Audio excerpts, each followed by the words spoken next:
చాలా సంతోషించాల్సిన విషయం, వారి పెద్ద కుమారుడు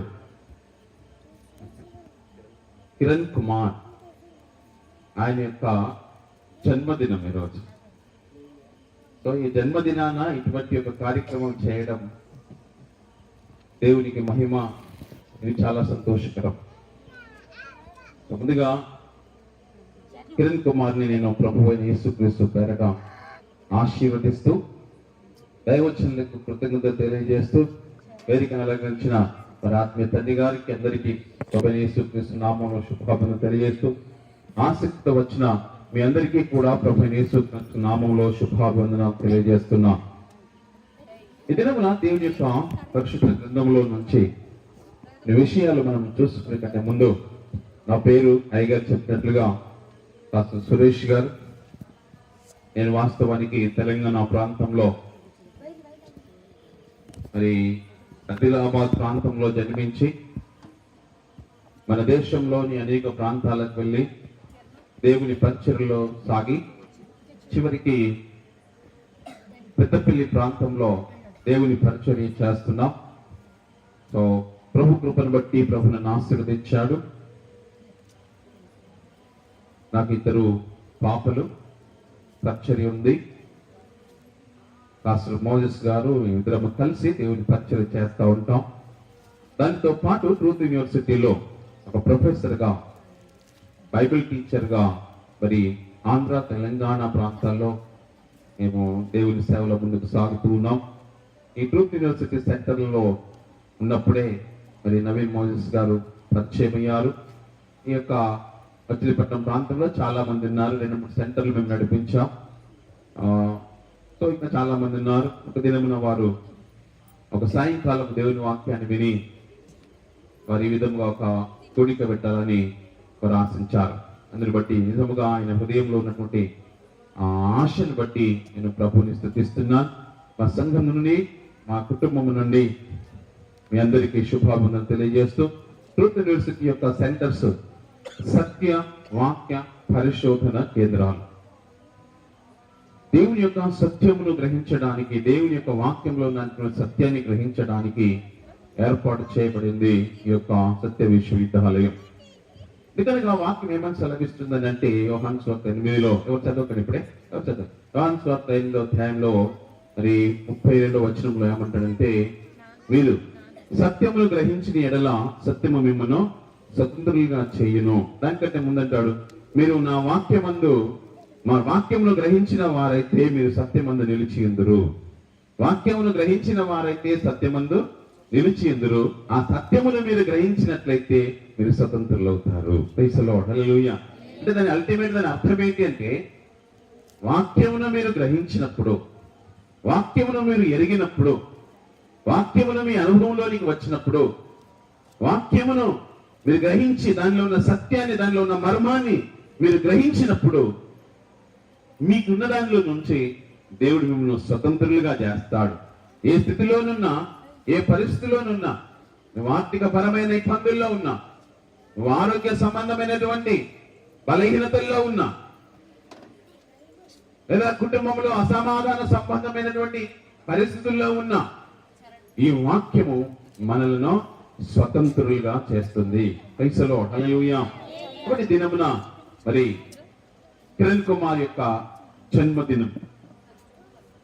జన్మదినమున మనము ఆయన గారు ఎంతో చక్కగా మీటింగ్ ఏర్పాటు చేసినందుకు ప్రభువుని స్తుతిస్తూ, మానవుని యొక్క నిర్మాణంలో దేవుని యొక్క అనాది సంకల్పంలో సృష్టించి ఫలించుటకు దేవుడు ఆజ్ఞాపించాడు. కానీ ఆ తదుపరి మానవ సమాజం పెరుగుతూ వస్తూ ఈరోజు కూడా బైబిల్ సెలవిస్తా ఉన్నది, గర్భఫలము యెహోవా ఇచ్చు బహుమానము అని. ఆయనే అనుగ్రహిస్తాడు సంతానం. సో ఈరోజు మనకు కుమారులను కుమార్తెలను ప్రభు అనుగ్రహిస్తాడు. దానికి సంబంధించిన అనేక సందేశాలు ఉన్నప్పటికీ కూడా ప్రభు ఎందుకు ఒకరిని సృష్టించాడు ఈ భూమి మీదకి? బైబిల్ సెలవిస్తా ఉంటది, జన్మం అనేది అనుకోకుండా జరిగేది కాదు. Birth is not accidental. జన్మం అనేది ఒకరు జన్మించడం, నీకు కొడుకే జన్మించవచ్చు, కుమార్తెని జన్మించవచ్చు, లేదా కుమారుడే జన్మించవచ్చు. ఎవరైనా సరే, క్రైస్తవులు కాదు, సమస్త మానవ జాతి యొక్క జన్మం, స్త్రీ పురుషుల యొక్క జన్మం అనుకోకుండా జరిగేది కాదు. అది దేవుని యొక్క ప్రణాళిక ప్రకారముగా జరుగుతా ఉంది. దేవుని ప్రణాళిక ఏంటి అంటే, పూర్వం నుండి దేవుని యొక్క ప్రణాళిక ఆదాము హవ్వతో సెలవిస్తూ, ఇదిగో నీవు ఫలించి అభివృద్ధి పొంది భూమిని నిండించుము. అది దేవుని చిత్తం, అది దేవుని ప్రణాళిక. అని వాస్తవానికి ఈరోజు ఆయన యొక్క జన్మదిన సమయంలో ఒక 5 నిమిషాల పాటు ఆయన ఆశీర్వాదకరంగా కొన్ని విషయాలు పలికి మన వాక్య భాగంలోనికి ఇదే వెళ్ళిపోదాం. సరే, ఏమంటే ఎవరు చదవాల్సిన అవసరం లేదు. ఇప్పుడు యెషయా గ్రంథం 43వ అధ్యాయంలో 7వ వచనంలో అంటాడు, నా నిమిత్తము అనగా నా మహిమ నిమిత్తము నేను సృజించిన నా యొక్క జనులను తోడుకొని రండి. ఎందుకు సృజించాడట? ఆయన మహిమ నిమిత్తము సృజించాడు. ఆయన మహిమ కొరకు సృజించాడు. ఆది మానవుడు మొదలుకొని నేటి వరకు ఈ రోజు జన్మించిన ప్రతి ఒక్క విషయంలో దేవుని చిత్తం ఏంటంటే, ఆయన మహిమ కొరకు సృష్టించాడు. ఆయన మహిమ నిమిత్తమే సృష్టించాడు. ప్రభు ఇంకేమిటంటే 21వ వచనంలో, నా నిమిత్తము నిర్మించిన నా జనులు అంటాడు. ఎవరి నిమిత్తం నిర్మించాడు? ఆయన నిమిత్తమే నిర్మించాడు. మనం అనుకుంటాం మన కోసం మనం పిల్లల్ని కన్నాం అనుకుంటాం, కానీ కాదు. మొదటిది, దేవుడు ఆయన కోసమే నిర్మించాడు, దేవుడు ఆయన కోసమే సృష్టించాడు, దేవుడు ఆయన మహిమ కోసమే సృష్టించాడు. కాబట్టి దేవుని మహిమపరచు విధముగా మన పిల్లలను చిన్ననాటి నుంచి పెంచాలి. కేవలము దేవుని మహిమ ఆ కుమారుని ద్వారా, ఆ కుమార్తె ద్వారా, లేదా జన్మించినటువంటి మన ద్వారా ఏం జరగాలి? దేవునికి మహిమ రావాలి, దేవునికి ఘనత రావాలి.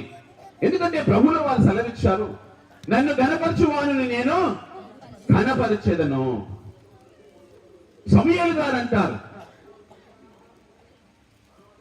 ఏలీ సమయంలో మనం చూసినప్పుడు ఏలీతో మాట్లాడుతూ ఈ మాటలు పలుకుతాడు, నీవు దేవుని కంటే ఎక్కువగా నీ కుమారులు గణపరిచినందున, వారు తప్పిదము చేసినప్పుడు నువ్వు వారిని సరిచేయనందున, ఇదిగో ఈ కోపము నీ మీదికి వచ్చింది. అప్పుడు అంటాడు ఆయన, ఏమంటాడంటే, నన్ను గణపరచు వారిని నేను ఘనపరచెదను, నన్ను మహిమపరిచిన వారిని నేను మహిమపరచెదను. ఎవరైనా సరే, ఒక కేవలం కిరణ్ కుమార్ కాదండి, ఈ రోజు భూమి మీద జన్మించిన మనమందరము కూడా, ఈ రోజు ఇంత వయసుకి ఎదిగా మనమందరము కూడా మనందరి పట్ల దేవుని యొక్క చిత్తం ఏమైనదంటే, ఆయనను మహిమపరచాలి. ఎనీ కాస్ట్, ఏ స్థితిలోనైనా, ఏ పరిస్థితిలోనైనా, అది శ్రమ అయినా, అది బాధ అయినా, అది ఏ స్థితిలోనైనా కావాలి, దేవుని మహిమపరచాలి. మనం ఏ స్థితిలో ఉన్నా, నేనున్న స్థితిలోనే సంతృప్తిని కలిగించు, నేనున్న స్థితిలోనే ప్రభువా నిన్ను అనుసరించుటకు నాకు నేర్పించు. నేనున్న స్థితిలోనే సంతృప్తిని కలిగించు, ఏమున్నా లేకున్నా నీ కొరకే బ్రతికించు. నేనున్న స్థితిలోనే సంతృప్తిని కలిగించు, ఏమున్నా లేకున్నా నీ కొరకే బ్రతికించు. కష్టాలు ఎదురైనా నీ యాత్రను సాగించు, నష్టాలలోనైనా స్తుతి చేయుట నేర్పి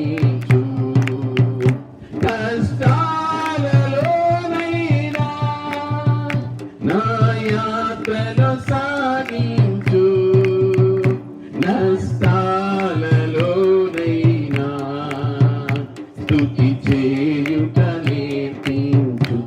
మనం ఏ స్థితిలోనున్నా దేవునికి మహిమ కలగాలి. ఈరోజు చాలా మంది సంతోషంగా ఉన్నప్పుడు ప్రభుని ఆరాధిస్తా ఉన్నారు, అన్ని సమృద్ధిగా ఉన్నప్పుడు ప్రభుని ఆరాధిస్తా ఉన్నారు.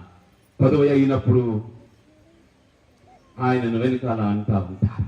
సేవకులుగా అనేకులు, మేము సేవకులుగా ఉన్నప్పుడు అనేకులు మా దగ్గరికి వచ్చారు, మా ముందు మాట్లాడుతూ ఉంటారు, ఏముంది అయ్యగారు మేము అన్ని చేస్తున్నాం, దేవుడు మాకేమీ చేశాడు అని ఒక రకంగా మాట్లాడుతూ ఉంటారు. కానీ నాకు కాదు. సో దేవుని మనం ఏం చేయాలి? మహిమపరచాలి. దేవుడే మనలను సృష్టించాడు. అందుకే కీర్తనకారుడు 139వ కీర్తనలు అంటాడు, నా తల్లి గర్భమునందు నిర్మించిన వాడవు నీవే అంటాడు. నా తల్లి గర్భమునందు నిర్మించిన వాడవు నీవే, నేను పిండములై ఉండగా నీ కనులు నన్ను చూచెను, నా దినములలో ఒకటైనా కాకమునిపే నీ గ్రంథమందు నా దినములన్నీ లిఖింపబడెను.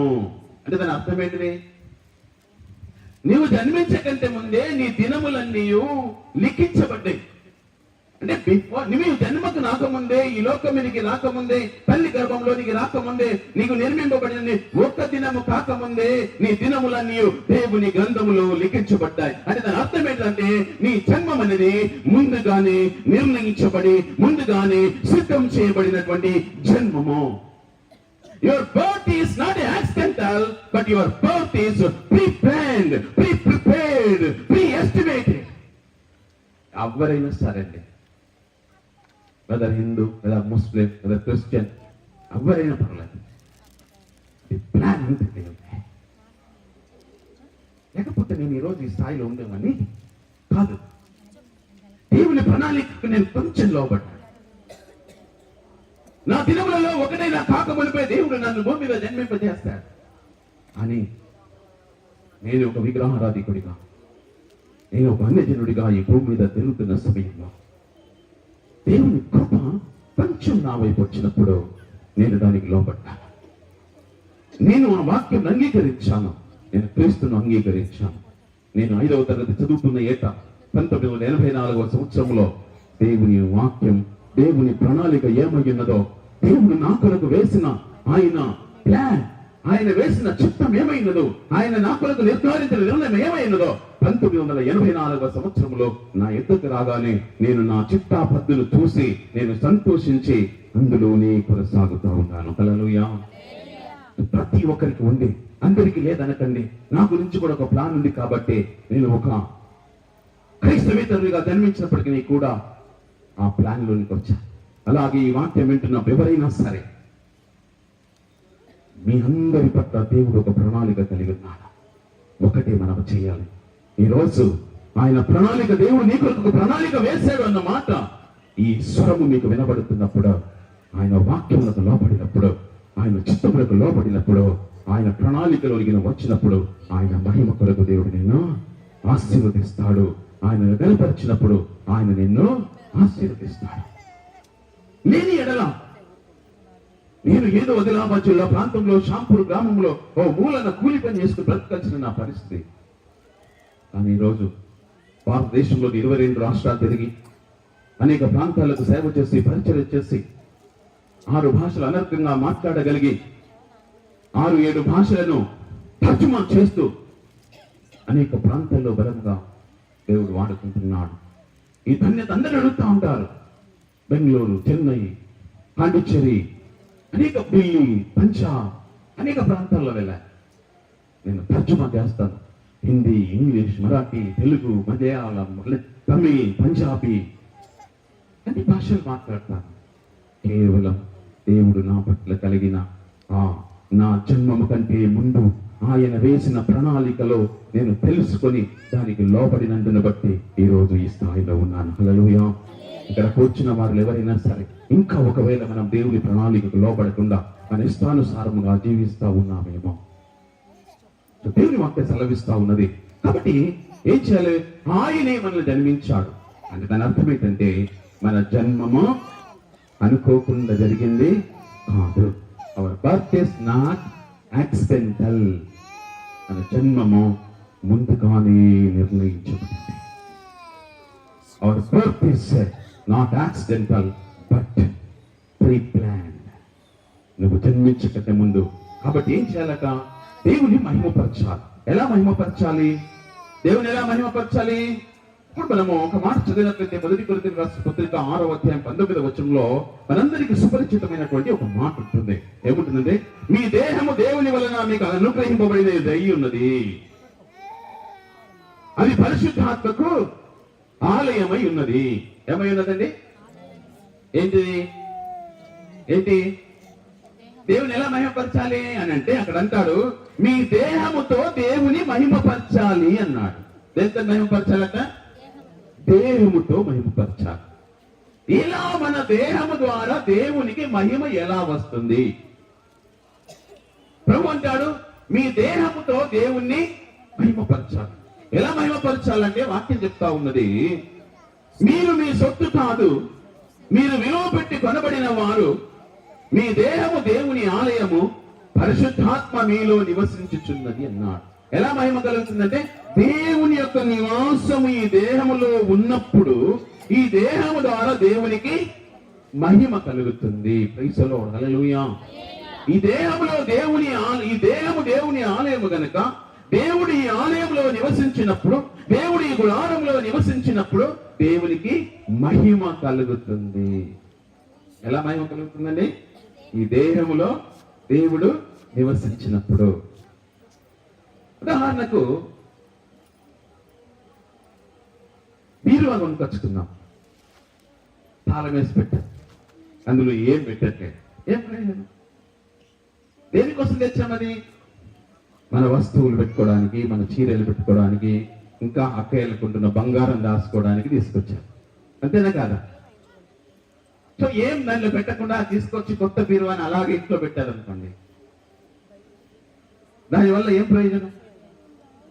ఎప్పుడైతే ఆ బీరువాకి ఎప్పుడు మహిమ వస్తుంది, ఆ బీరువాకి ఎప్పుడు ఘనత వస్తుంది, ఆ బీరువాకి విలువ ఎప్పుడు వస్తుంది? కొట్లో ఉన్న బీరువాకి, ఇంట్లో ఉన్న బీరువాకి ఒకటే మహిమ ఉంటుందా? ఉండదు.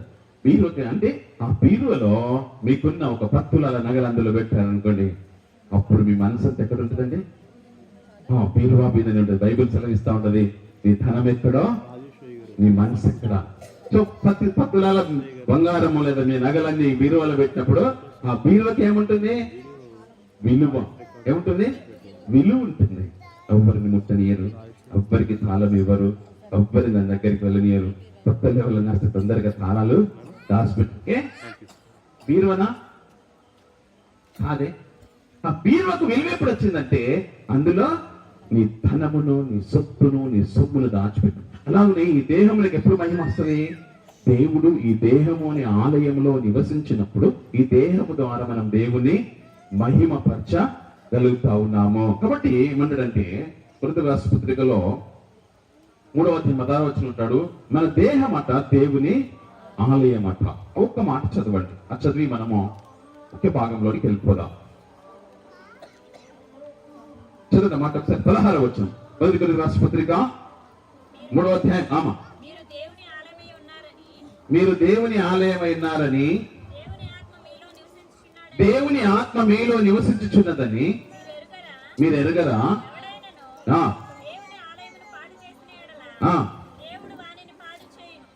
దేవుని ఆలయము పరిశుద్ధమై ఉన్నది. దేవుని ఆలయము పరిశుద్ధమై ఉన్నది. Praise the lord, hallelujah. Praise the lord, hallelujah. దేవుని ఆలయం ఏమైనది? పరిశుద్ధమై ఉన్నది. అందుకే ప్రభు అంటాడు, నేను పరిశుద్ధుడని కనుక మీరును. ఎప్పుడు మహిమ కలుగుతుంది? 1, దేవుడు నీలో నివసించినప్పుడు. 2, దేవుడు ఎక్కడ నివసిస్తాడు? పరిశుద్ధ స్థలములో నివసిస్తాడు. ఎక్కడ నివసిస్తాడు? పరిశుద్ధ స్థలములో నివసిస్తాడు. సో నీ దేహం ఏమై ఉండాలి? పరిశుద్ధమైనదిగా ఉండాలి. అప్పుడు నీ దేహములన దేవునికి మహిమ కలుగుతుంది. ఈ దేహం ఎలా ఉండాలి? పరిశుద్ధముగా ఉండాలి. ఎప్పుడైతే ఈ దేహము పరిశుద్ధముగా ఉంటుందో, అప్పుడు దేవుడు ఈ దేహంలో నివసిస్తాడు. ఎప్పుడైతే దేవుడు ఈ దేహంలో నివసిస్తాడో అప్పుడు ఆ దేహము ద్వారా దేవునికి మహిమ కలుగుతుంది. దేవుడు ఆ దేహమును ఈ లోకములో అత్యున్నతముగా మహిమ పరుస్తాడు. హల్లెలూయా. పరిశుద్ధంగా ఉండాలి, అప్పుడు దేవుడు ఇందులో నివసిస్తాడు. సో దేవుడు నివసించడానికి ఇందులో చెప్పాడు. కానీ వాస్తవానికి దేవుడు ఎక్కడ నివసిస్తాడనంటే పరిశుద్ధమైన స్థలములో నివసిస్తాడు. సో మనం పూర్వం నుండి వెళ్తే ఒకసారి మనము దేవుడు ఎక్కడ నివసిస్తాడు? దేవుడు ఎక్కడ నివసిస్తాడు? అందరూ ఏమంటారు? దేవుడు ఎక్కడ నివసిస్తాడు? దేవుడు ఎక్కడ నివసిస్తాడు? పరలోకంలో. ఎక్కడ నివసిస్తాడని? పరలోకంలో దేవుడు ఉంటాడు. ఎక్కడ ఉంటాడు దేవుడు? పరలోకంలో ఉంటాడా? ఇక్కడే ఉంటాడా? పరలోకంలో ఉన్నాడు. సో ఆయన పూర్వమందు పరలోకమందు దేవుని యొక్క సింహాసనం ఉంది. యెషయా గ్రంథము 57వ అధ్యాయం 15వ వచనంలో ఉంటుంది, సర్వోన్నతమైన స్థలములలో నివసించువాడు మహాగణుడును మహోన్నతుడును సత్యస్వరూపి అగు దేవుడు.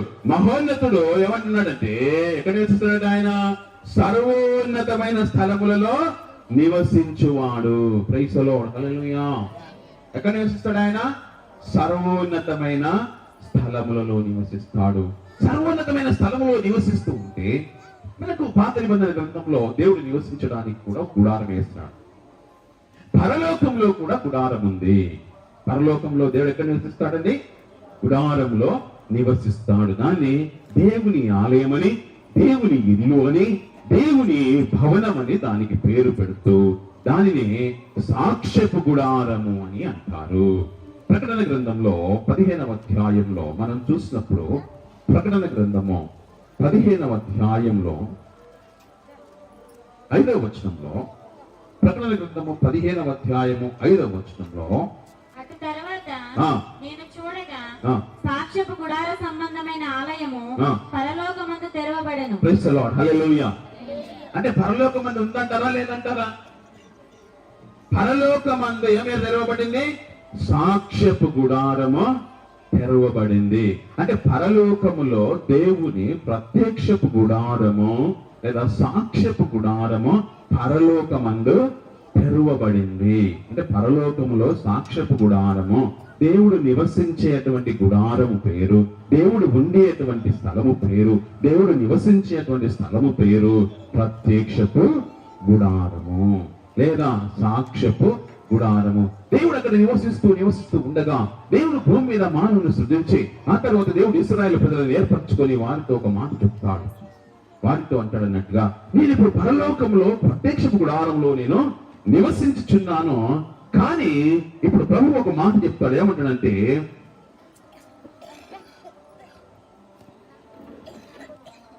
దేవుని యొక్క పరిశుద్ధ గ్రంథంలో నుంచి ఒక మాట చదువుకుందాం. ప్రభు అంటాడు, ఇప్పుడు నేను పరలోకంలో నివసిస్తున్నటువంటి ఆయనను మనం గమని, ఆ పరలోకంలో నేను నివసిస్తున్నాను. ఇప్పుడు నేను నివసించడానికి నిర్గమకాండం 25వ అధ్యాయము 8-9 వచనాలు చూద్దాం. నిర్గమకాండము 25వ అధ్యాయము 8-9 వచనాలను. మరియు ఎఫోదు మీద నుండి విచిత్రమైన దట్టి దాని పని రీతిగా 25:8 నేను వారిలో నివసించునట్లు నాకు పరిశుద్ధ స్థలమును నిర్మింపవలెను. ప్రైజ్ ది లార్డ్, హల్లెలూయా. ఏం నిర్మించాలటండి?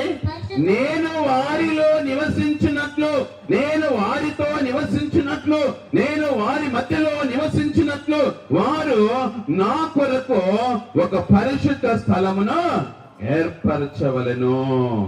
నేను వారిలో నివసించినట్లు వారు నాకు ఒక పరిశుద్ధ స్థలములో నిర్మింపవలెను. సో దేవుడు ఎక్కడ నివసించాడు? ప్రత్యక్షపు గుడారంలో, అనగా పరలోకమందున్నటువంటి సాక్ష్యపు గుడారంలో ఆయన నివసిస్తూ ఉన్నాడు అంటాడు. కాబట్టి ఇప్పుడు నేను మీ మధ్య నివసించడానికి, మీలో నివసించడానికి, ఇశ్రాయేలు ప్రజలో నివసించడానికి, ప్రజల మధ్య నివసించడానికి ఏమంటున్నాడు? నేను వారిలో నివసించున్నట్లు వారు నాకు పరిశుద్ధ స్థలములను నిర్మింపవలెను. నేను నీకు కనుపరచు విధముగా మందిరం యొక్క ఆ రూపమును దాని ఉపకరములన్నిటినీ నిర్మింపుము. ప్రైజ్ ది లార్డ్, హల్లెలూయా. ఏమంటున్నాడు? నేను నీకు చూపిన విధముగా. చూపించిందంటే ఆల్రెడీ అక్కడ ఉన్నాయి. పరలోకమందున్నటువంటి ప్రత్యక్షపు గుడారములో లేదా సాక్ష్యపు గుడారములో ఉన్నటువంటి దాని యొక్క నిర్మాణము, దాని యొక్క ఉపకరణములన్నిటినీ దేవుడు మోషేకు చూపించాడు. అక్కడ ఉన్న ఏమేమైతే ఉన్నాయో అవన్నీ చూపించి అదే ప్రకారంగా అదే మాదిరిగా దాని వల్లనే నీవు నిర్మించాలి. ఎందుకు నిర్మించాలన్నాడు? నేను వారిలో నివసించినట్లుగా. ప్రైజ్ ది లార్డ్, హల్లెలూయా. నేను వారిలో నివసించడానికి ఒక ప్రత్యక్షపు గుడారమును నీవు ఏర్పరచుకోవాలి. అది ఇశ్రాయేలు ప్రజలకు చెప్పాడు. సో ఇశ్రాయేలు ప్రజలు ఎప్పుడైతే మోషేకు దేవుడు ఎప్పుడైతే బయలుపరిచాడో వారు మందిర నిర్మాణము లేదా ప్రత్యక్షపు గుడారం యొక్క నిర్మాణమును చేయడము ఆరంభించాడు. ఆయన ప్రత్యక్షపు గుడారమును ఆరంభించినప్పుడు ప్రత్యక్షపు గుడారమును ఆయన దాన్ని నిర్మించాడు. దాని విషయానికి మనం వచ్చినప్పుడు ఆయన చూపించే విధముగా, నేను నీకు చూపించే విధముగా నిర్మించుము. చాలా వచనాలు మనకు ఉన్నాయి, కానీ మనము కొంచెం త్వరగా ముందుకు సాగుదాం. ఎందుకనగా ఇంకా మనం ఇంట్రొడక్షన్ లోనే ఉన్నాం, మనం ఇంకా ముందుకు వెళ్దాం. సో దేవుడు ప్రత్యక్ష గుడారం నిర్మాణం చేయమన్నాడు, ఆయన నిర్మించాడు. ఎలా నిర్మించాడు? మనం చక్కగా చదివినట్లయితే హెబ్రీయులకు రాసిన పత్రిక 9వ అధ్యాయంలో ఆ యొక్క దేవుడు పౌలు గారి ద్వారా పరిశుద్ధాత్మ ద్వారా దాని గురించినటువంటి విషయాలన్నిటినీ మనకు బయలుపరుస్తా ఉన్నాడు. ఏమేమి ఉంటాయి అనేది ఇక్కడ మనము స్పష్టంగా చదువుగా విందాం. ఒకటి అంటున్నాడు, ఏలయనగా మొదట ఒక గుడారం ఏర్పడెను, అందులో ఏమేమి ఉన్నాయి వినండి. ఈ లోక సంబంధమైనటువంటి మొదటి నిబంధన అయితే సేవా నియమములు ఈ లోక సంబంధమైన పరిశుద్ధ స్థలమును ఉండెను. ఏలకనగా మొదట ఒక గుడారం ఏర్పరచబడెను, అందులో ఏమేమి ఉన్నాయో వినండి. దీపస్తంభము, బల్లయు, దాని మీద ఉంచబడిన రొట్టెలను ఉండెను. దానికి పరిశుద్ధ స్థలమని పేరు. రెండవ తెరకు ఆవల అతి పరిశుద్ధ స్థలమును గుడారం ఉండెను. అందులో సువర్ణ ధూపార్తియు అంతటా బంగారు రేకులతో చాపబడిన నిబంధన మందసమును ఉండెను. ఆ మందసములో మన్నాగల బంగారు పాత్రయు, చిగురించిన ఆహారమును చేతి కర్రయు, నిబంధన పలకలను ఉండెను. దానిపైన కరుణా పీఠమును కమ్ముకొనుచున్న మహిమగల కేరూబులు ఉండెను. వీటిని గూర్చి ఇప్పుడు వివరముగా చెప్పవల్లపడదు. ఇలాగున ఏర్పడినటువంటి ఇప్పుడు సేవ చేయుటకు నిత్యము ఈ మొదటి గుడారంలోనికి వెళ్ళుదము. సో అక్కడ మనం గమనించినట్లయితే అతి పరిశుద్ధమైన స్థలమును, పరిశుద్ధ స్థలమును, మరి ఒకటి ప్రాంగణము లేదా దాన్ని ఆవరణము అంటారు. ఇంకొకటి ఏంటిది? ఆవరణము. ఆ గుడార ప్రస్తుత కాల ఉపమానముగా ఆ గుడారము 9వ వచనంలో ఆ గుడారము ప్రస్తుత కాలమునకు ఉపమానముగా ఉన్నది. సో ఆవరణము, పరిశుద్ధ స్థలము, అతి పరిశుద్ధ స్థలం. ఎన్ని భాగాలన్నీ? ఆవరణము, పరిశుద్ధ స్థలము, అతి పరిశుద్ధ స్థలము. సో ఆవరణములో గంగాళం ఉంది, బలిపీఠం ఉంది. పరిశుద్ధ స్థలములో దీపస్తంభం ఉంది, బల్ల ఉంది, ధూపవేదిక ఉంది. అతి పరిశుద్ధ స్థలములో దేవుని మందస్సము మరియు కరుణాపీఠం ఉంటుంది. మందస్సం మీదనే కరుణాపీఠము ఉంటుంది. అప్పుడు ఈ మందిరములో ప్రభు అంటాడు, ఆ మందిరములో నేను నివసించినట్లుగా, ఆ యొక్క ప్రత్యక్షపు గుడారం యొక్క మందిరములో నేను నివసించినట్లుగా ప్రభు ఏం చేయమన్నాడంటే, కేరూబుల మధ్యలో నేనుండి మీతో నివాసము చేసేదను అన్నాడు. ఎక్కడ ఉండండి? కేరూబుల మధ్యలో. అనగా మందసం మీద 2 కేరూబులు ఉన్నాయి. ఒక్కొక్క రెండు కేరూబుల మధ్యలో ఎప్పుడైతే యాజకుడు బలి అర్పణ అర్పిస్తాడో ఆ రక్తము తీసుకెళ్లి ఆ కేరూబుల మీద 7 మార్లు ప్రోక్షించాలి. ఎప్పుడైతే 7 మార్లు ప్రోక్షిస్తుందో అప్పుడు ఆ యొక్క దేవుడు వారి యొక్క పాపములను క్షమించి వారి మనవులను అంగీకరించి దేవుడు వారికి జవాబును అనుగ్రహించువాడయున్నాడు. కాబట్టి మనం గమనిస్తే కేరూబుల మధ్యలో ఆయన ఉంటున్నటువంటి స్థితిని మనం ఇక్కడ చూస్తా ఉన్నాం. సో ఇప్పుడు ఒక్కొక్క విషయానికి వచ్చినప్పుడు ఆ మందిరమును నిర్మించినప్పుడు ఆ మందిరము ద్వారా దేవుడు ఏం చేస్తున్నాడు, ఎలా తనకు మహిమ తీసుకొస్తున్నాడు. ఆ మందిరం ఎందుకు ఏర్పరచబడాడంటే మానవుల యొక్క పాపమును ఒకటి రెండవది మానవుల యొక్క దోషమును, మూడవది మానవుల యొక్క అతిక్రమములను క్షమించడానికి ఉపమానముగా, ఏంటండి, ఉపమానముగా దాన్ని నిర్మించాడు. ఎందుకంటే అవన్నీ కూడా ఉపమాన రీతిగా వచ్చాయి, కానీ వాటి నిజ స్వరూపము క్రీస్తులో ఉంది అని దేవుని యొక్క వాక్యం మనకు సెలవిస్తా ఉన్నది. ఒకటి మనం గమనిస్తే దేవుని పరిశుద్ధ వాక్యం మనం చూసినప్పుడు వాటి కొలతలు, వాటి వివరాలు, వాటి సందేశాలన్నీ ఇప్పుడు చెప్పుకోవడానికి మనకు సమయం ఉండదు. కానీ దాని కొలతకు, దాని రంగులకు, వాటి యొక్క స్తంభాలకు, వాటి దారాలకు, సమస్తానికి దేవుడు ఒక అర్థాన్ని ఇచ్చాడు. వీటిని గురించి మనం ప్రత్యక్షంగా నేర్చుకోవాలంటే ట్రూత్ యూనివర్సిటీ ద్వారా జరుగుతున్నటువంటి సెంటర్లోనికి మీరు వచ్చి అందులో పాలు పొందినప్పుడు మీరు దాని ఇంకా దేవుని వాక్యంలోని మర్మాలను, సత్యాలను గ్రహించగలుగుతాము. ఇప్పుడు అప్పుడు ఏం చేయాలి? దేవుడికి మనం అర్పించినప్పుడు ఆ మందిరం ఏర్పాటు చేసిన తర్వాత ఆ మందిరంలో ఏమేం చేయాలి మనం చూద్దాం. 3 భాగాలు. ఏం భాగాలండి? మూడు భాగాలుగా అది ఉంది. రైట్. నేను కొన్ని మీకు విషయాలను చూపించడానికి ఇష్టపడతా ఉన్నా. మీరందరూ కూడా శ్రద్ధగా చూడాలని మనం చేస్తా ఉన్నా.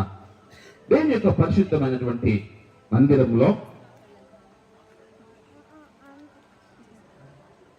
ఎలా ఉంటుందో మీకు ఉదాహరణగా చూపించడానికి ఇష్టపడతా ఉన్నా.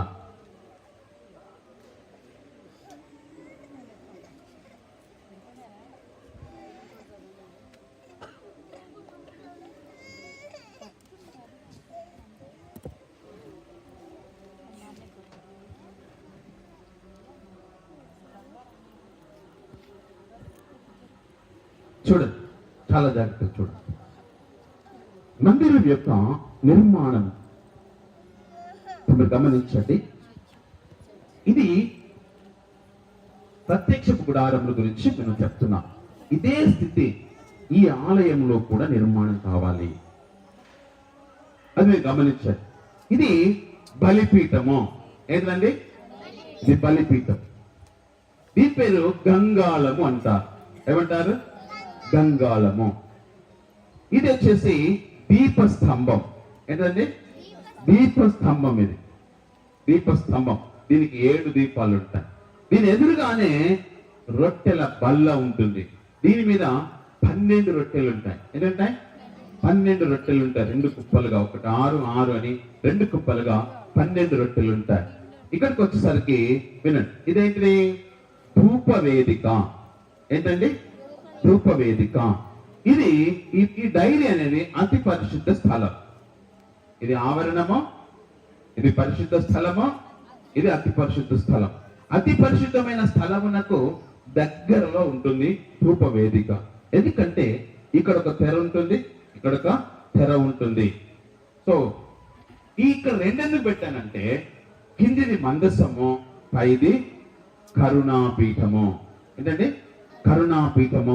దీని మీద 2 కేరూబులు ఉంటాయి. దీని మీద 2 కేరూబులు ఉంటాయి. సో ఈ యొక్క నిర్మాణం చెప్పి అన్నాడు, నేను మీ మధ్యలో నివసించడానికి ఇలాంటిది ఏర్పాటు చేయండి అన్నాడు. సరే, ఇప్పుడు ఇచ్చేసాడు, వాళ్ళకుంది. సో ఏం చేయాలి? దాని యొక్క దేవుడు వీరి ప్రార్థన అంగీకరించడానికి, లేదా దేవుడు వీరి మధ్యలో నివసించడానికి, లేదా దేవుని యొక్క సన్నిధి వారి మధ్యలో ఉండడానికి మరి ఏం చేయాలి? ప్రభు అంటాడు, ఒకసారి కీర్తనకారుడు అంటాడు, ఇదిగో నా ప్రార్థన ధూపము వలెను, నేను చేతులెత్తుట సాయంకాలపు నైవేద్యము వలెను నీకు అంగీకారమగునుగాక అంటాడు. సో దేవునికి అంగీకారముగా ఉండాలంటే ప్రార్థన ఎట్లుండాలన్నట? ధూపం వలె ఉండాలన్నట. చేతులెత్తుట సాయంకాలపు, మరి ఉదయకాలం నైవేద్యం. సో వాటన్నిటి గురించి దేవుడు ఎందుకు ఏర్పాటు చేస్తాడు, దాని విధానముల గురించి మీకు చెప్తాను. ఇది మీకు గుర్తుండాలి. ఒకటి బలిపీఠము, గంగాళము, దీపస్తంభము, రొట్టెల బల్ల, ధూపవేదిక, మందసము, కరుణాపీఠము.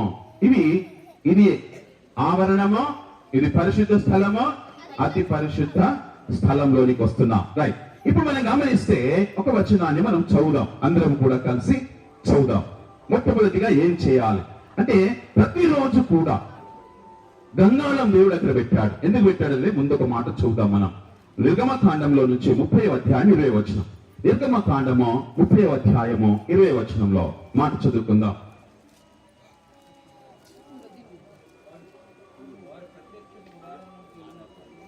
మైక్ లో చదువుదాం. వారు ప్రత్యక్షము గుడారంలోనికి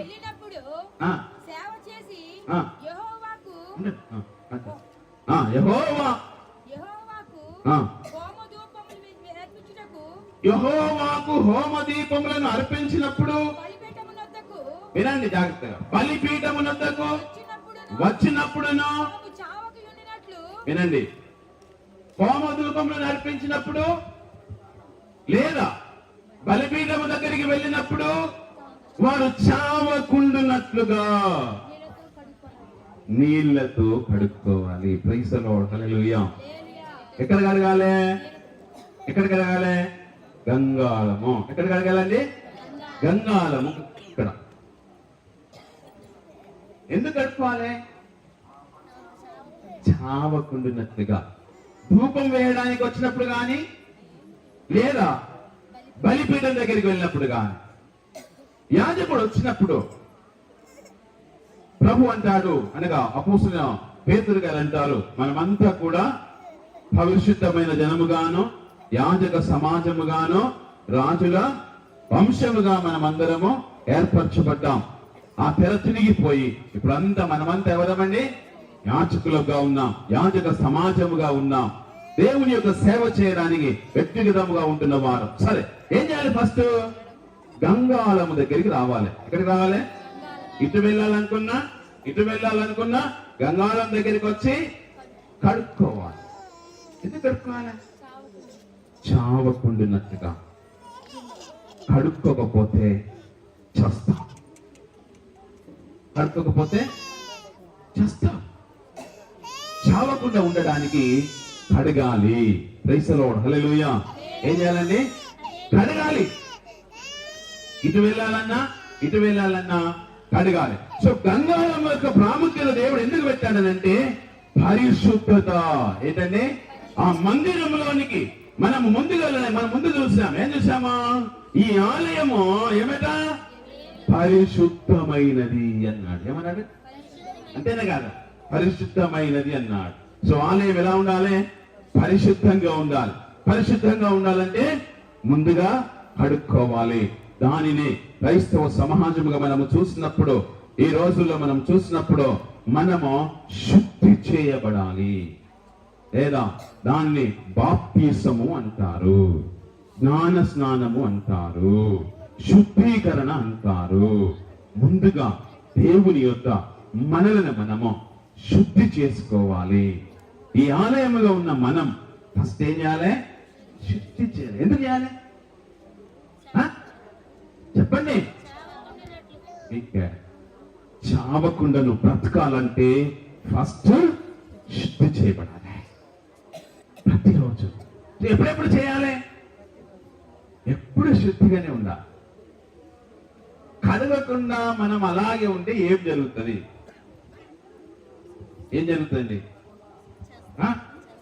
ఇప్పుడు కడుక్కోకుండా శుద్ధి చేసుకోకుండా వెళ్ళిపోయినాం అనుకో, ప్రార్థన చేసుకోవడానికి, బలి అర్పించడానికి, ధూపం వేయడానికి వెళ్ళిపోయినాం అనుకో, వాట్ విల్ హ్యాపెన్ అంటే చస్తావు.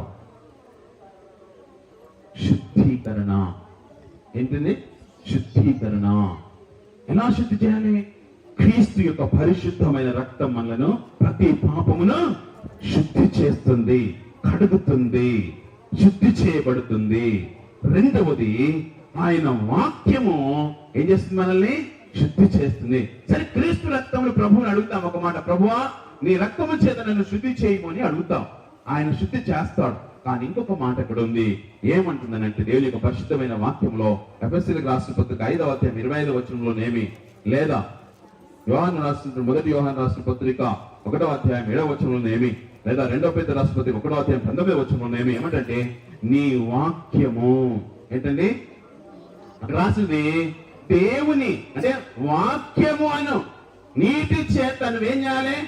ఉదక స్నానము చేసి నీవు కళంకమైననో మడత అయిననో లేకుండా శుద్ధి చేసుకోవాలి. అంటే దేవుని వాక్యము చేత ప్రతిరోజు ఏం చేయాలి? మనము శుద్ధి చేయాలి. చేయకపోతే ఏమవుతుంది? చేస్తావు.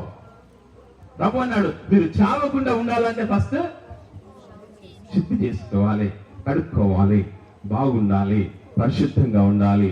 లేని ఎడల యాజకులారా మీరు కడుగుకొనకపోతే, మీరు శుద్ధి చేసుకోనకపోతే మీరేమైపోతారు? చేస్తారు. భౌతికంగా చావం కావచ్చు. ఇప్పుడు అబ్రాహాం మనం ఆదాం దగ్గరికి వస్తే ఆదాం భౌతికంగా వచ్చాడా? కానీ ఆయన బ్రతికి ఎలా ఉంది? చనిపోయాడు. మాట మాటే. ఆత్మీయంగా ఆయన ఏముంది? చనిపోయినట్టే ఉంది. అందుకే ప్రకటన గ్రంథంలో అపోస్తలుడైన యోహాను గారు అంటారు, మీరు ఎలాంటారా? మీరు సజీవులుగానే ఉన్నారు కానీ వాస్తవానికి మీరు చచ్చిన వారి వలె ఉన్నారు. మీరు మృతులయ్యే ఉన్నారు. ఎందుకు మృతులయ్యారు? కడుక్కోవడం లేదు. కడుగుకొని వాడు మృతుడే, శుద్ధి చేసుకుని వాడు మృతుడే. వాక్యము చేత, క్రీస్తు రక్తము చేతను దేవుని వాక్యము చేత. ఎప్పుడైతే దైవవచనులు మందిరంలో నిలబడి గాని మీ ఇంటికి వచ్చి గాని దేవుని వాక్యమును బోధించినప్పుడు, ఆ వాక్యం మీలో ఉన్న పొరపాటును చూపించినప్పుడు, ఆ వాక్యము చేత ఏం చేయాలి? మనమా శుద్ధి చేసుకోవాలి, లోపడాలి, సరి చేసుకోవాలి. దేవుని వాక్యములకు లోపడక సరి చేసుకోవాలని ఎడల మనము చచ్చిన వారి వలె ఉంటాం. చచ్చిన వారి వలె ఉంటాం. సో గంగాళమును ఎప్పుడెప్పుడట? నువ్వు ఎప్పుడెప్పుడు అంటే మనం ఒక్కసారి చదివేసి మళ్ళీ అక్కడికి వచ్చేస్తాం. ఉదయమున నిర్గమకాండంలోనికి వచ్చేద్దాం. 29:38.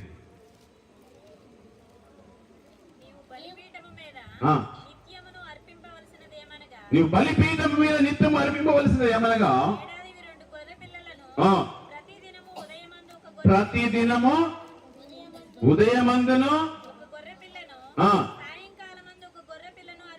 ప్రతి ఉదయం అర్పించాలి, ప్రతి సాయంకాలం. Everyday ritual. ప్రతి రోజు ఏం చేయాలి? ఉదయం ఒక మేక పిల్లను, ఉదయం ఒక గొర్రె పిల్లను, సాయంకాలం ఒక మేక. అందుకే దావీదు గారు అన్నారు, ఉదయకాల నైవేద్యము, సాయంకాల నైవేద్యం. అంటే ఉదయం అర్పించాలి మరియు సాయంకాలము అర్పించాలి. సరే, దానికంటే ముందు గంగాల దగ్గరికి వచ్చినప్పుడు ఈ ప్రత్యక్షపు గుడారంలో శుద్ధీకరణ 3 శుద్ధి చేయాలి. 1 ఆత్మను, 2 ప్రాణమును, 3వది శరీరం యొక్క శుద్ధి. ప్రాణంలో ఏముంది అని అంటే మాటలు ఉంటాయి. అంటే మన మాటలను, మన నోటిని, మన నాలుకను శుద్ధి చేసుకోవాలి. హృదయంలో ఏముంటాయి? ఆలోచనలు ఉంటాయి. సో హృదయంలో ఏమున్నవి? ఆలోచనలను మనం ఏం చేసుకోవాలి? శుద్ధి చేసుకోవాలి. తర్వాత క్రియలు, మన క్రియలను కూడా మనం ఏం చేయాలి? కడిగేసుకోవాలి. ఆలోచన ద్వారా కలిగిన మలినాన్ని యేసు ప్రభుల వారు అన్నారు, మీలో ఎవడైనా ఒకడు ఒక స్త్రీని మోహపు చూపుతో చూసినట్లా వాడు అప్పుడే తన హృదయం ముందు పాపము చేసిన వాడు. చూసాం, అయిపోయి హృదయంలో ఆలోచించాం. సో మనం అనుకుంటాం దాన్ని ఏం చేయాలి? శుద్ధి చేయాలి, శుద్ధి చేసుకోవాలి. సో ప్రాణమును, ఆత్మను, శరీరమును శుద్ధి చేసుకున్న తర్వాత బలిపీఠం దగ్గరికి వెళ్ళాలి. బలిపీఠం దగ్గరికి ఎప్పుడు వెళ్ళాలి? ఉదయం వెళ్ళాలి, సాయంకాలం వెళ్ళాలి. ఉదయం అర్పించాలి, సాయంకాలం అర్పించాలి. అందుకే కీర్తనకారుడు 92వ కీర్తనలో 2వ వచనంలో ఏమంటాడంటే, ఇదిగో మీరు ఉదయకాలము ఆయన కృప కొరకును, ప్రతి రాత్రి ఆయన విశ్వాసత కొరకును 10 తంతుల సితార మండలములతోనూ యెహోవాను మీరు స్తుతించాలి. ఎప్పుడు స్తుతించాలని? ఉదయము, సాయంకాలం. దాన్ని స్తోత్ర బలి అంటారు, లేదా జీవ బలి అంటారు. సో ఉదయం అర్పించాలి, సాయంకాలం అర్పించాలి. ఎప్పుడు? ఈ మందిరం యొక్క సేవ గురించి మనం చూసినప్పుడు, ఈ గంగాళం తర్వాత బలిపీఠం దగ్గరికి వెళ్ళినప్పుడు ప్రతి ఉదయమున, ప్రతి సాయంకాలమున మనము దేవునికి అర్పించాలి. ప్రతి ఉదయమున, ప్రతి సాయంకాలమున దేవునికి మనము అర్పించాలి. సో పౌలు గారు అంటారు, రోమీయులకు రాసిన పత్రిక 12వ అధ్యాయంలో 1-2 వచనాలు అంటారు, ఇదిగో మీ దేహములను దేవునికి సజీవ యాగములుగా అర్పించుడి. సజీవ యాగం అంటే బ్రతికి ఉండగానే బలిగా ఇవ్వడం, బ్రతికి ఉండగానే బలిగా అర్పించడం. అంటే మనం సజీవంగా ఉన్నప్పటికీ కూడా మన ఈ లోకంలో ఉన్నటువంటి మన అవయవాలను ఏం చేయాలి? ప్రతినిత్యము చంపేయాలి. ఏమున్నాయి మనకు అవయవాలు? క్రీస్తు రాసిన పత్రికలో 3వ అధ్యాయంలో 5వ వచనంలో అంటాడు, ఇదిగో జారత్వము, అపవిత్రత, కాముకత్వము, వ్యభిచారము, ధనాపేక్ష అన్నటువంటి ఈ లోకంలో ఉన్న మీ అవయవులను మీరు చంపివేయుడి, బలిచారు. శరీరంను బలి ఇవ్వడం అంటే ఏంటిది? శరీర ఆశలన్నిటినీ చంపేయాలి, బలిగా అర్పించాలి, బలిగా అర్పించాలి. బలిగా అంటే ముందు వచ్చి ఒప్పుకొని వాక్యం చేత శుద్ధి చేసుకొని వాటిని ఏం చేయాలి? చంపేయాలి, తీసేయాలి, బలి అర్పించేసేయాలి. ఎప్పుడెప్పుడు అర్పించాలి? మందిర విధానానికి వచ్చినప్పుడు ఉదయము ఆరాధన చేయాలి, సాయంకాలం ఉదయం ప్రార్థన చేయాలి, సాయంకాలం ఉదయమున మనం ఏం చేయాలి? బలి అర్పించాలి. సాయంకాలమున కూడా దేవునికి బలి. సో సజీవ యాగముగా మన దేహములను దేవునికి మనము అర్పించాలి, అప్పగించాలి. రెండవదిగా మనం గమనించినట్లయితే మన అవయవులను అంటాడు, మీరు చంపివేయుడి అని దేవుని యొక్క వాక్యం సెలవిస్తా ఉన్నది. సో హోషేయ గ్రంథంలో మనం చూసినప్పుడు ఆయన అంటాడు, దేహములను మనం ఏం చేయాలి? సజీవ యాగముగా అర్పించాలి. శరీరములను దేవునికి సజీవ యాగముగా అర్పించాలి. సో మళ్ళీ మనం గమనించినట్లయితే 51వ కీర్తనలో 10వ వచనంలోను 17వ వచనంలోను అంటాడు, విరిగి నలిగిన మనస్సే దేవునికి ఇష్టమైన బలి. అంటే మనస్సు అంటే ఏంటిది? ఆత్మను దేవుని ఏం చేయాలి? బలిగా అర్పించాలి. ఈ ఆత్మను ఏం చేయాలండి? బలిగా అర్పించాలి. ఈ ఆత్మలో ఉన్నటువంటి ఆలోచనలు ఏంటి? ఆలోచనలను శుద్ధి చేయాలి. ఆలోచనలను, తలంపులను, కోరికలను ఏం చేయాలి? బలిగా అర్పించాలి. శరీరము హృదయంలో కొన్ని పొందుకోవాలనేటువంటి ఆలోచనలు ఉన్నప్పుడు అవి దేవునికి సరిగా లేనివి, దేవుని దృష్టికి సరిగా లేనివి ఏవైనా ఉంటే వాటిని ఏం చేయాలి? చంపేయాలి, తీసేయాలి, తొలగించేసుకోవాలి. కానీ మనకు దేవునికి ఇష్టం లేనివి ఉంటాయి. ప్రభువుల వారు చెప్తారు, యెషయా గ్రంథంలో ఒక మాట అంటాడు ఇశ్రాయేలు ప్రజలతో, ఇదిగో వారు నాకు ఇష్టము కానిన దానిని వారు కోరుకొనిరి కనుక నేను వారిని నాశనము చేసి తిని అంటాను. అంటే దేవునికి ఇష్టం కాని దాన్ని వీళ్ళు కోరుకుంటారు. ఆ కోరిక ఏమైపోయింది? హృదయంలో నుండి వచ్చింది. అది దేవుడు అర్థన్నా కూడా చేస్తాడు. అలాంటి కోరికలను ఏం చేయాలి? చంపేయాలి, బలిగా అర్పించాలి, బలిగా అర్పించాలి. ఈ విధంగా మనం చూసినప్పుడు 17వ వచనంలో కూడా ఆ మాట అంటా ఉన్నాడు. సో ఆ తర్వాత 51వ కీర్తన 2వ వచనంలో గాని లేదా 32వ కీర్తన 5వ వచనం ఏంటంటే, ప్రభువా నా అతిక్రమమును, నా దోషమును, నా పాపమును క్షమించుము. అతిక్రమము ప్రాణములు అంటే మాటల ద్వారా అతిక్రమం వస్తుంది. దోషము హృదయంలో ఆలోచన ద్వారా దోషం వస్తుంది. శరీర క్రియల ద్వారా మనిషికి పాపం వస్తుంది. శుద్ధి కావాలి అంటే శరీరం శుద్ధి చేసుకోవాలి, ఆత్మను శుద్ధి చేసుకోవాలి, ప్రాణం శుద్ధి చేసుకోవాలి. అంటే శరీరమును బలిగా అర్పించాలి, ఆత్మను బలిగా అర్పించాలి, దీన్ని బలిగా అర్పించాలి. ప్రభు అంటాడు సమూయేలు గ్రంథంలో ఏమంటాడంటే, బలులు అర్పించుట కంటే ఆయన మాట వినుట శ్రేష్టం. అంటే మాట వినడమే శ్రేష్టం అంటాడు. సో మనం హోషేయ గ్రంథానికి వస్తే ఒక మాట అంటాడు. హోషేయ గ్రంథంలో 14వ అధ్యాయంలో 1 నుంచి 4 వచనాలు ఏమంటారంటే, ఆ ఇశ్రాయేలు ప్రజలు అంటారు, ప్రభువా నీకు అర్పించుటకు మా యొద్ద ఇక ఏమీ లేవు, మాకున్నవే నీకు అర్పించుచున్నావు, మా పెదవులనే నీకు పెదవులను అర్పిస్తున్నారట. పెదవుల ద్వారా ఏం జరుగుతుంది? పెదవుల ద్వారా మనం చూస్తే ఎబ్రాయీయుల రాసిన పత్రిక 11వ అధ్యాయం 15 నుంచి 16 వచనం చూసినట్లయితే మనము స్తుతి యాగమును అర్పించదము. స్తుతి యాగము అంటే నోటి ద్వారా మనం దేవునికి స్తుతి యాగం చేయాలి. వాక్యం సెలవిస్తా ఉంది. కీర్తనకారుడు అంటా ఉంటాడు ఒక చోట, ఏమంటాడంటే, ఇదిగో స్తుతి యాగము చేయువాడు చేస్తాడా దేవుని మహిమపరుస్తున్నాడట. ఎలా మహిమ కలుగుతుంది? స్తుతి యాగము చేయడం ద్వారా. అందుకే నా మహిమ నిమిత్తం నేను సృజించిన నా జనులు వారు స్తోత్రములు చేయవలెను, వారు కృతజ్ఞతలు అర్పించవలెనని యెషయా గ్రంథంలో స్పష్టంగా చెప్తాడు. సో స్తుతి యాగం అర్పించాలి, స్తోత్రం. ఇది యాగం. యాగం అంటే ఏంటి? బలి. అంటే జీవో బలి అంటారు దాన్ని. ఏమంటారు? జీవో బలి. ఒకసారి ఈ బలి గురించి నాతో దేవుడు మాట్లాడినప్పుడు నాకు అనిపించింది, అందరూ యాగం చేస్తా ఉంటారు. ఏం చేస్తా ఉంటారు? యాగం చేస్తా ఉంటారు. నాకు అనిపించింది, నాకు దేవుడు ప్రేరేపణ ఇచ్చాడు, నేను కూడా 40 గంటలు యాగం చేయాలనుకున్నాను. 40 గంటలు ఏం యాగము? స్తుతి యాగం. ఏం యాగం? స్తుతి యాగం. 40 hours చేయాలనిపించింది. ప్రభు ప్రేరేపించాడు. కూర్చున్నాను ఒక రోజు ఉదయం, మా చర్చిలో అనౌన్స్ చేశాను. చర్చి వాళ్ళకి అందరికి చెప్పాను, ఎవరైనా వస్తే నేను 40 గంటల స్తుతి యాగం ఏర్పాటు చేశాను అనౌన్స్ చేశాను. 40 గంటలు ఏకదాటిన ఆగకుండా స్తుతి స్తోత్రం స్తుతి స్తోత్రం దేవునికి. ఇదే మాట తప్ప పాట లేదు, మాట లేదు, ఏం లేదు. అలాగన చర్చిలో 50 మంది వచ్చారు. 50 మంది కలిసి 40 గంటలు దేవునికి స్తుతి యాగం చేస్తాం. హల్లెలూయా. నాకు అనిపించింది నిజమే, ఎందుకు స్తుతి యాగం చేయవాడు దేవుని మహిమపరచుచున్నాడు, మనుషులను కాదు. సో మనం స్తుతి యాగం చేయాలి. సో శరీరమును, ఆత్మను, ప్రాణమును మనం బలిగా అర్పించాలి. ఉదయమున, సాయంకాలం. అంటాడు కీర్తన గ్రంథంలో అంటాడు 14 అంటాడు, ప్రభువా ఉదయమున నీ కృపతో మమ్మల్ని తృప్తిపరచుము, అప్పుడు మా బ్రతుకు దినములన్నీ మేము ఉత్సాహించి సంతోషించదము అంటాడు. నువ్వు ఉత్సాహించి సంతోషించాలంటే ఏం చేయాలి?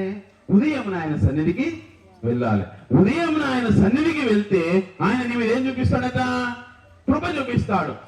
ఉదయం ఆయన సన్నిధికి వెళ్ళినప్పుడు ఆయన మీద కృప చూపించాలంటే నువ్వేమేం చేయాలంటే, 1 శుద్ధీకరణ జరగాలి, 2 స్తుతియాగం జరగాలి, స్తుతియాగం జరగాలి, బలియాగం జరగాలి. అంటే శరీరము, ఆత్మ, ప్రాణము ద్వారా క్రియలను అర్పించుకోవాలి, ఆలోచనలు అర్పించుకోవాలి.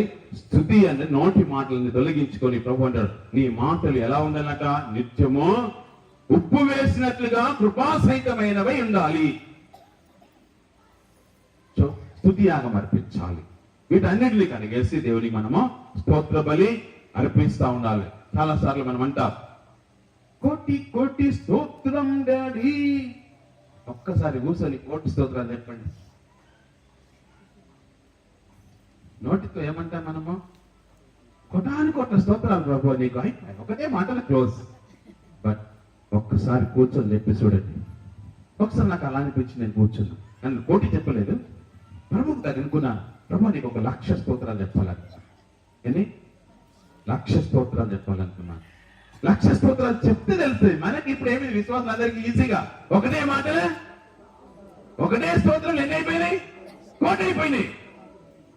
ఒక్కసారి కూర్చొని చెప్పి చూడు 1,00,000 స్తోత్రాలు. అలా అనుకుని నేను ప్రభుకు సమర్పించుకుని ఒక రోజు కూర్చున్నా. ఉదయం 7 గంటలకు స్నానం చేసి ఉదయం 7 గంటలకు చర్చిలో కూర్చున్నా. భోజనం లేదు, బాటలు నీళ్లు పెట్టుకొని కూర్చున్నా. 7 గంటలకు కూర్చొని క్యాలిక్యులేటర్ పట్టుకొని స్తోత్రం స్తోత్రం స్తోత్రం స్తోత్రం స్తోత్రం స్తోత్రం స్తోత్రం స్తోత్రం స్తోత్రం స్తోత్రం స్తోత్రం స్తోత్రం స్తోత్రం స్తోత్రం స్తోత్రం స్తోత్రం ఇట్లాగా క్యాలిక్యులేటర్ మీద 1,00,000 నంబర్ వచ్చేదాకా స్తోత్రం చెప్తాను. హల్లెలూయా. ఊరికనే కాదంటే అంతా ప్రాక్టికల్ గా దాన్ని మేము అనుభవిస్తున్నాం. ఉదయం 7 గంటల నుంచి సాయంత్రం 5 గంటల వరకు అయినా 1,00,000 స్తోత్రాలు. హల్లెలూయా. ఇప్పుడు ఒకసారి చర్చిలో కూడా ఒకటి ఆరం ఇదే 1,00,000 స్తోత్రాలు చెప్పడానికి ఏర్పాటు చేద్దామని ప్లాన్ చేశాను. అందరు రావాలి, కూర్చోవాలి. ఏం చేయాలి? అందరూ కూర్చొని స్తోత్రాలు చెప్పాలి. ఇంక పాట పాడద్దు, ఆటలాడద్దు, మాట్లాడద్దు, వాక్యం కూడా చదవద్దు. ఏం చేయాలి? స్తోత్రాలు చెప్పాలి. 1,00,000 స్తోత్రాలు. 1,00,000 స్తోత్రాలు చెప్పడానికి ఉదయం 7 గంటల నుంచి అక్కడే కూర్చున్నా. ఏం తింటే ఇంకో బాధ కదా. ఊకే పదే లేచి వెళ్ళాలి, అటు వెళ్ళాలి, ఇటు వెళ్ళాలి, లేకుండా ఆయాసం వస్తుంది, నిద్ర వస్తుంది. ఏం లేదు అలాంటి అనుభవాలు. సో స్తోత్ర బలి అని 1,00,000 అని స్తోత్రం ఒకటే మాట చెప్పి 1,00,000 చెప్పేశారు. ఎప్పుడన్నా జీవితంలో 1,00,000 చెప్పి చూడండి, కనీసం 10,000 చెప్పి చూడండి, రోజుకు 1,000 చెప్పి చూడండి. దేవుడు నీ వలన స్తుతియాగము చేయవాడు దేవునిని మహిమపరచుచున్నాడు. ఎవరైతే దేవునిని మహిమపరుస్తారో దేవుడు వాళ్ళను మహిమపరుస్తాడు. సో ఇప్పుడు బలి దగ్గరికి వచ్చాం, బలిపుట కడున్నాం, ఇక్కడున్నాం. ఆ తర్వాత మనం చూస్తే నెక్స్ట్ ఎక్కడికి వెళ్ళాలి? అదంతా అయిపోయిన తర్వాత, బలిపుటం అయిపోయిన తర్వాత నెక్స్ట్ వెళ్ళాల్సింది ఎక్కడికి అంటే, ఆ మాట చదువుతున్నాం ఇప్పుడు.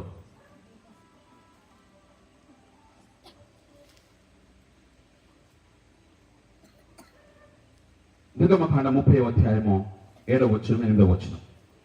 ఇప్పుడు ఇక్కడి నుంచి కాలు కడుక్కొని ఇటు వెళ్ళిపోయినాం. మళ్ళీ ఇక్కడి నుంచి మళ్ళీ గంగాళం దగ్గరికి రావాలి. మళ్ళీ ఎక్కడికి రావాలంటే ఇక్కడికి వచ్చి కాళ్ళు కడుక్కొని బలిపీఠం దగ్గరికి వెళ్ళిపోయినాం. బలిపీఠం దగ్గర నుంచి మళ్ళీ నేరుగా రాదు, మళ్ళీ రావాలి, మళ్ళీ గంగాధర్ దగ్గరికి రావాలి. ఎందుకు? నువ్వు బలి అర్పించావుగా, నీకు రక్తం అంటుంది కదా, నువ్వు అక్కడ బలి పశువుని అప్పగించావు కదా. సో మళ్ళీ వచ్చి అది అక్కడ దహించేసేయాలి, దాన్ని దహన బలి అంటారు. అది అర్పించేసి మళ్ళీ గంగాధర్ దగ్గరికి వచ్చి మళ్ళీ ఏం కావాలి? మళ్ళీ కడుక్కోవాలి. అంటే మనము కడుక్కున్న తర్వాత, మనము వాళ్ళ పాపాలన్నీ ఒప్పుకున్న తర్వాత మళ్ళీ దేవుని దగ్గర ఏం చేయాలి? మనము మళ్ళీ క్షమించమని అడిగి మళ్ళీ శుద్ధి చేసుకొని అప్పుడు గంగాధర్ దగ్గర నుంచి రావాలి. ఎక్కడికి రావాలి? అప్పుడు దీపస్తంభం దగ్గరికి రావాలి. ఓకే, చదవండి అమ్మా. 7, 8 మైక్ లో చదవండి అమ్మా, కొద్దిగా అందరికీ పడుతుంది. లేక అయ్యగారు చదవండి, అయ్యగారు చదువుతారు. అహరోను ప్రతిదినము ప్రొద్దున, వినండి, అహరోను ప్రతిదినము ప్రొద్దున దాని మీద ఆ, పరిమళ గౌరములను ఆ, ధూపము వేయవలెను. పరిమళ తైలముతో ఏం చేయాలి? ధూపము ధూపం వేయాలి. ఆ, అతడు ఆ, ప్రదీపములను ప్రదీపములను చక్కపరుచున్నప్పుడు చక్కవలచినప్పుడు దాని మీద ఆ, ఆ ధూపము వేయవలెను. దాని మీద ఆ ధూపము వేయాలి. ఆ, మరియు ఆ, సాయంకాలమందు, ఉదయం ప్రొద్దున మరియు సాయంకాలమున ఆ, అహరోను ప్రదీపములు వెలిగించినప్పుడు అహరోను ప్రదీపములను వెలిగించినప్పుడు దాని మీద ధూపము వేయవలెను. దాని మీద ధూపము వేయాలి. అంటే ప్రదీపములను వెలిగించి చక్కబరిచి వెలిగించాలి, ధూపం వేయాలి. ధూపం వేసినప్పుడు ఏం చేయాలి? ప్రదీపములను చక్కబరచాలి, చక్కబరచాలి. ఏం చేయాలండి? ఎన్ని ప్రదీపములు ఉంటాయి ఇక్కడ? 7 ప్రదీపములు ఉంటాయి. ఏంటండి? 7 ప్రదీపములు ఉంటాయి. మన శరీరంలో 7 ప్రదీపములు ఉన్నాయి. మన శరీరంలో ఎన్ని ప్రదీపములు ఉన్నాయి? 7 ప్రదీపములు వెలుగుతూ ఉండాలి. వాటిని ఏం చేయాలి? చక్కబరచాలి. ఎందుకు? ఆ దీపం వెలిగిన తర్వాత ఏమవుతుంది? ఆరిపోవడం, ఆరిపోతుందో లేదో కానీ ఆరిపోకుండా చూసుకోవాలి యాజకుడు. కానీ కొంత ఏమవుతుంది? దానికి మట్టి వస్తుంది, లేదా గరుకు కడుతుంది, లేదా వత్తి చిన్నగా అవుతుంది. దాన్ని తీయాలి, క్లీన్ చేయాలి, దాన్ని శుద్ధి చేయాలి. ఏం చేయాలి? ప్రదీపంలో చక్కపరిచి దాన్ని వెలిగి చక్కపరిచినప్పుడల్లా ధూపం వేయాలి, ధూపం వేసినప్పుడల్లా చక్కపరచాలి. సో ప్రదీపంలో ఏం చేయాలి? మనము చక్కపరుచుకోవాలి. అందుకే లూకాసు వార్తలో 12వ అధ్యాయము 35వ వచనంలో అంటాడు. లూకాసు వార్త 12వ అధ్యాయం 35వ వచనంలో ఏమంటున్నాడంటే, ఇదిగో మీ చదవన్న మాట, మీ నడుములను కట్టుకొని ఎండుడి, మీ దీపములు వెలిగించని, మీ దీపములను వెలుగుచుండని వెలుగుచుండనీయుడి. ప్రైజ్ ది లార్డ్, హల్లెలూయా. ఏం చేయాలండి? దీపములు ఏం కావాలి? వెలుగుతూనే ఉండాలి. అంటే మనిషి లోపలికి ఎందుకు రావాలంటే ధూపం వేయడానికి రావాలి. ధూపం వేయడానికి వచ్చే ముందు ఏం చేయాలి? ప్రదీపములను సరి చేయాలి. ప్రదీపములను సరి చేసి దాన్ని వెలిగించి, ఆరిపోతే వెలిగించి సరి. ఇవేం కావాలి? నిత్యము వెలుగుతూనే ఉండాలి. నిత్యము వెలుగుతూనే ఉండాలి. నిత్యము వెలుగుతూనే ఉండాలి. సో మనం చూస్తే అక్కడ చక్కగా వాటిని చక్కపరచాలి, వాటిని నిత్యము అవి వెలుగుతూనే ఉండాలి. అక్కడ ఒక మాట ఉంటుంది. ఆ మాట దగ్గరికి వచ్చి మనము నిర్గమకాండంలోకి వచ్చి 30వ అధ్యాయం 8వ వచనం అయిపోయిందని. 8వ వచనంలో వెలిగించున్నప్పుడు ధూపము వేయదు, అది మీ ధర్మధర్ములకు యెహోవా సన్నిధిని నిత్యమైనటువంటి ధూపము అని రాయబడింది. సో ఆ వెలుగు ఎక్కడ? నిత్యము వెలుగుతూనే ఉండాలి. అవి ఎప్పుడు ఆరిపోకూడదు. ప్రదీపములు ఎప్పుడు ఆరిపోకూడదు. అలాగనే లూకాసు వార్తలో ప్రభువు అంటాడు, మీ దీపములను నిత్యము వెలుగుచుండనీయాలి. ప్రైజ్ ది లార్డ్, హల్లెలూయా. దీపములను ఏం చేయాలి? నిత్యము వెలుగుతూనే ఉండాలి. వెలగాలంటే ఏం చేయాలి?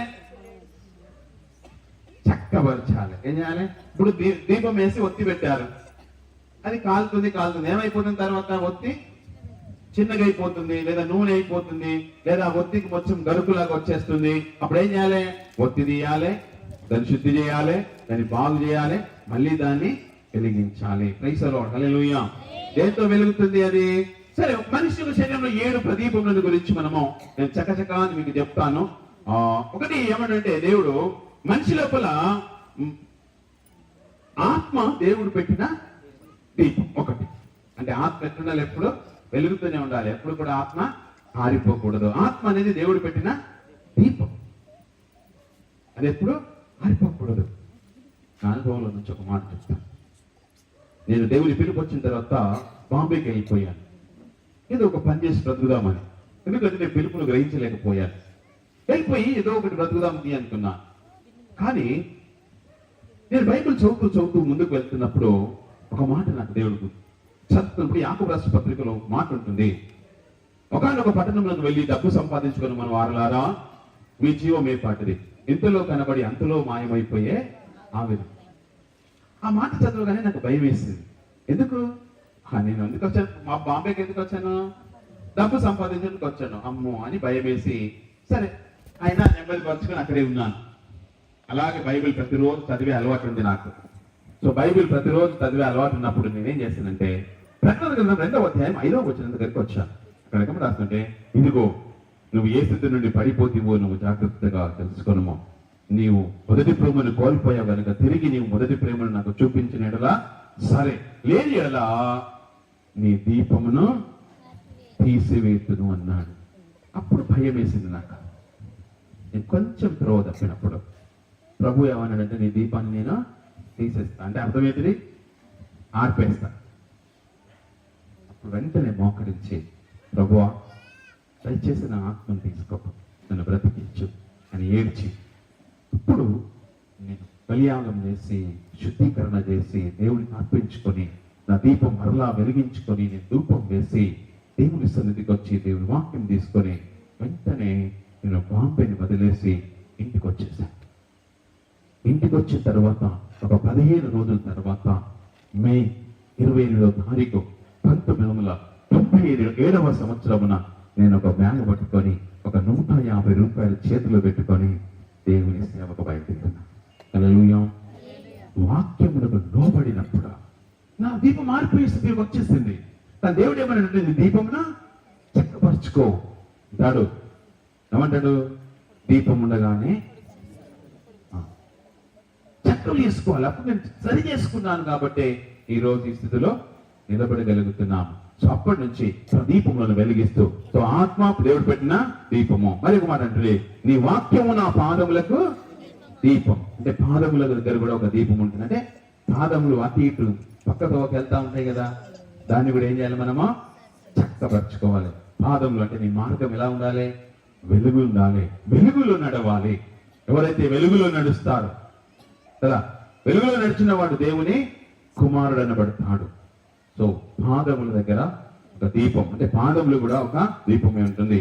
ఆ తర్వాత అంటాడు వేరే పరిస్థితి వాక్యంలో ఏమంటే, నీ కన్ను నీ దేహమునకు దీపమై ఉన్నది. నీ చూపు, నీ కన్ను దీపం. అది ఎట్లుండాలి? ఎప్పుడు పాప సంబంధమైనవి, మరణ సంబంధమైనవి, అసహ్య సంబంధమైన ఏవి కూడా ఈ కళ్ళతోని, ఈ కళ్ళు ఎప్పుడు కూడా దేవుని వాక్యం చేత వెలుగుతూనే ఉండాలి. ఆ విధంగా చూసినప్పుడు మనోనేత్రములు, మన మనుషులు అక్కడ అంటాడు, ఈలోకి యువ సంబంధమైన దేవత దేవుని యొక్క సువార్తమానము మీ మీద ప్రకాశించుకుంటున్నట్లుగా మేము ఏం చేసినాడు? మనోనేత్రములకు వృద్ధితనం కలగజేసిండు. అంటే ప్రకాశిస్తుంది. ఆ నేత్రాలు ఏమవుతాయి? ప్రకాశిస్తూ ఉంటవి. అది ప్రకాశించ ఉండడానికి ఏం చేసిన దాన్ని వృద్ధితనం, అంటే మనస్సులో ఒక దీపం, మన ఆలోచనలో ఒక దీపం, దేవుని యొక్క సన్నిధిలో అది నిత్యము వెలుగుతూ ఉండాలి. ఆ విధంగా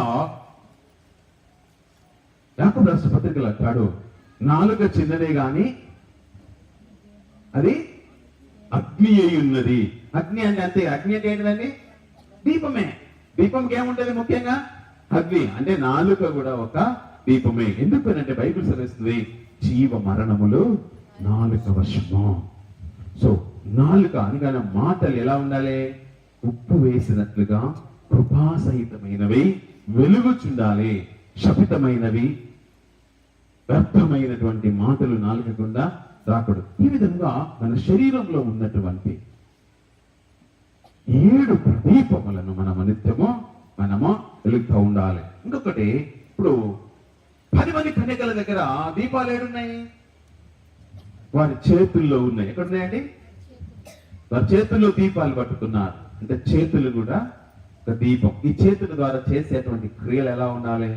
వెలుగుచున్నట్లుగా ఉండాలి. అంటే చేతులలో, ఎందుకంటే ఆ చేతుల చేత ఏ దోషమును చేయకూడదు. ప్రభు అంటాడు కదా, మీ చేతులను కడుగుకొనుడి, మీ హృదయములను కడుగుకొనుడి, మీ పాదములను కడుగుకొనుడి, మీ అంటే వీటన్నిటిని ఏం చేయాలంటే ఇవన్నీ కూడా దీపంతో సంబంధమైన, ఇవన్నీ వెలుగుతో ఉండాలంటే చీకటి సంబంధమైన క్రియలు కాళ్ళ ద్వారా, చేతుల ద్వారా, కళ్ళ ద్వారా, నాలుక ద్వారా, చెవుల ద్వారా ఏవి చేయకుండా అవి నిత్యం ఎలా ఉండాలంట?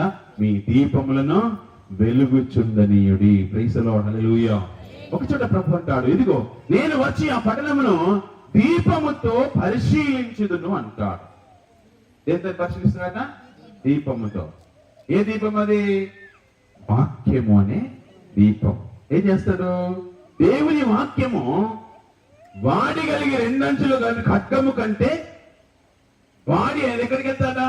అది హృదయములోనికి వెళ్ళి, మనసులోనికి వెళ్ళి, ఆలోచనలను, తలంపులను పరిశోధిస్తూ కీళ్ళలోనికి, మూలలోనికి ప్రవేశించి వాటన్నిటినీ పరిశోధిస్తుంది. వాక్యం ఏమైనది? దీపం. ఎందుకంటే ప్రభు సెలవిస్తున్నాడు, ఆజ్ఞ దీపముగాను ఉపదేశము వెలుగుగాను ఉంది. సామెతల గ్రంథంలో 6:23 అంటారు, ఆజ్ఞ దీపముగాను ఉపదేశము వెలుగుగాను. ఆదాములో ఉన్న వెలుగు ఎట్లా చీకటైంది? ఆజ్ఞ అతిక్రమం వల్ల. ఆజ్ఞ దీపం. ఎప్పుడైతే ఆజ్ఞ వినలేదు వెంటనే ఏమైంది? అతని జీవితంలోనికి చీకటి వచ్చేసింది. సో మన జీవితంలో నిత్యము ప్రభువులో వెలుగుచుండాలంటే మన ప్రదీపములను చక్కపరుచుకోవాలి. అంటే మన అవయములను, మన ఆత్మను, మన ప్రాణమును, మన శరీరమును ఏం చేయాలి? చక్కపరుచుకోవాలి. ఎప్పుడెప్పుడు? ప్రతి ఉదయమున, ప్రతి సాయంకాలమున చక్కపరుచుకోవాలి. శుద్ధి చేయాలి, బల్యార్పణ అర్పించాలి, చక్కపరుచుకోవాలి, ధూపము వేయాలి. ఇది చక్కపరుచుకోవడం అనేది ధూపము వేసినప్పుడల్లా సరిచేసి వెలిగించాలి. సరిచేసి వెలిగించినప్పుడల్లా ధూపం వేయాలి. ఏం చేస్తాం మనము? నేరుగా వెళ్ళి మోకరించి 4 మాటలు చెప్పేసి వెళ్ళిపోతాం. ఎవరికి? ఆయన ఇంటినవి లేకుంటే బైబిల్ చెప్తుంది, తన ధర్మశాస్త్రమును వినబడకుండా తన చెవిని తొలగించుకొని వాని ప్రార్థన హేయం, అంటే అసహ్యం. ఏంటండి? ధర్మశాస్త్రం మనకి ఏం బోధిస్తుంది? ఈ విషయాలన్నీ బోధిస్తాను. సో ధర్మశాస్త్రం వినబడకుండా తన చెవిని తొలగించుకొని వాని ప్రార్థన దేవునికి హేయం. అదే విధంగా కీర్తనకారుడు అంటాడు, యథార్థవంతుల ప్రార్థన యెహోవాకు ఆనందకరము. యథార్థవంతుల ప్రార్థన యెహోవాకు ఆనందం. సో మనం ఏ ప్రార్థన చేస్తున్నాం? ప్రతిరోజు ఆనందకరమైన ప్రార్థన చేస్తున్నామా? అసహ్యకరమైన ధూపం వేస్తున్నామా? ఇక్కడ ధూపం ఏం వేయాలంటే అక్షము దంచి తీసిన ఒలీవల నూనెతోను, ఇందులో పరిమళ తైలము, ఉన్నతమైన తైలము, లవంగ పట్ట, జటమాంసి, అక్కడ అన్ని ఉంటాయి. అంటే అది ప్రత్యేకించబడినటువంటి ధూపం మాత్రమే తీసుకురావాలి. అన్య ధూపములు దాని మీద వేయకూడదు. అన్య అగ్నిని కూడా తీసుకొచ్చి దాని మీద వేయకూడదు. ఆ ధూపం వేయకూడదు. అంటే ఏం చేయాలి? తయారు చేయబడింది అంటే ఆనందకరమైనటువంటి ధూపము వేయాలి. అంటే ఎలా ఉండాలి? యథార్థమైనటువంటి ప్రార్థన.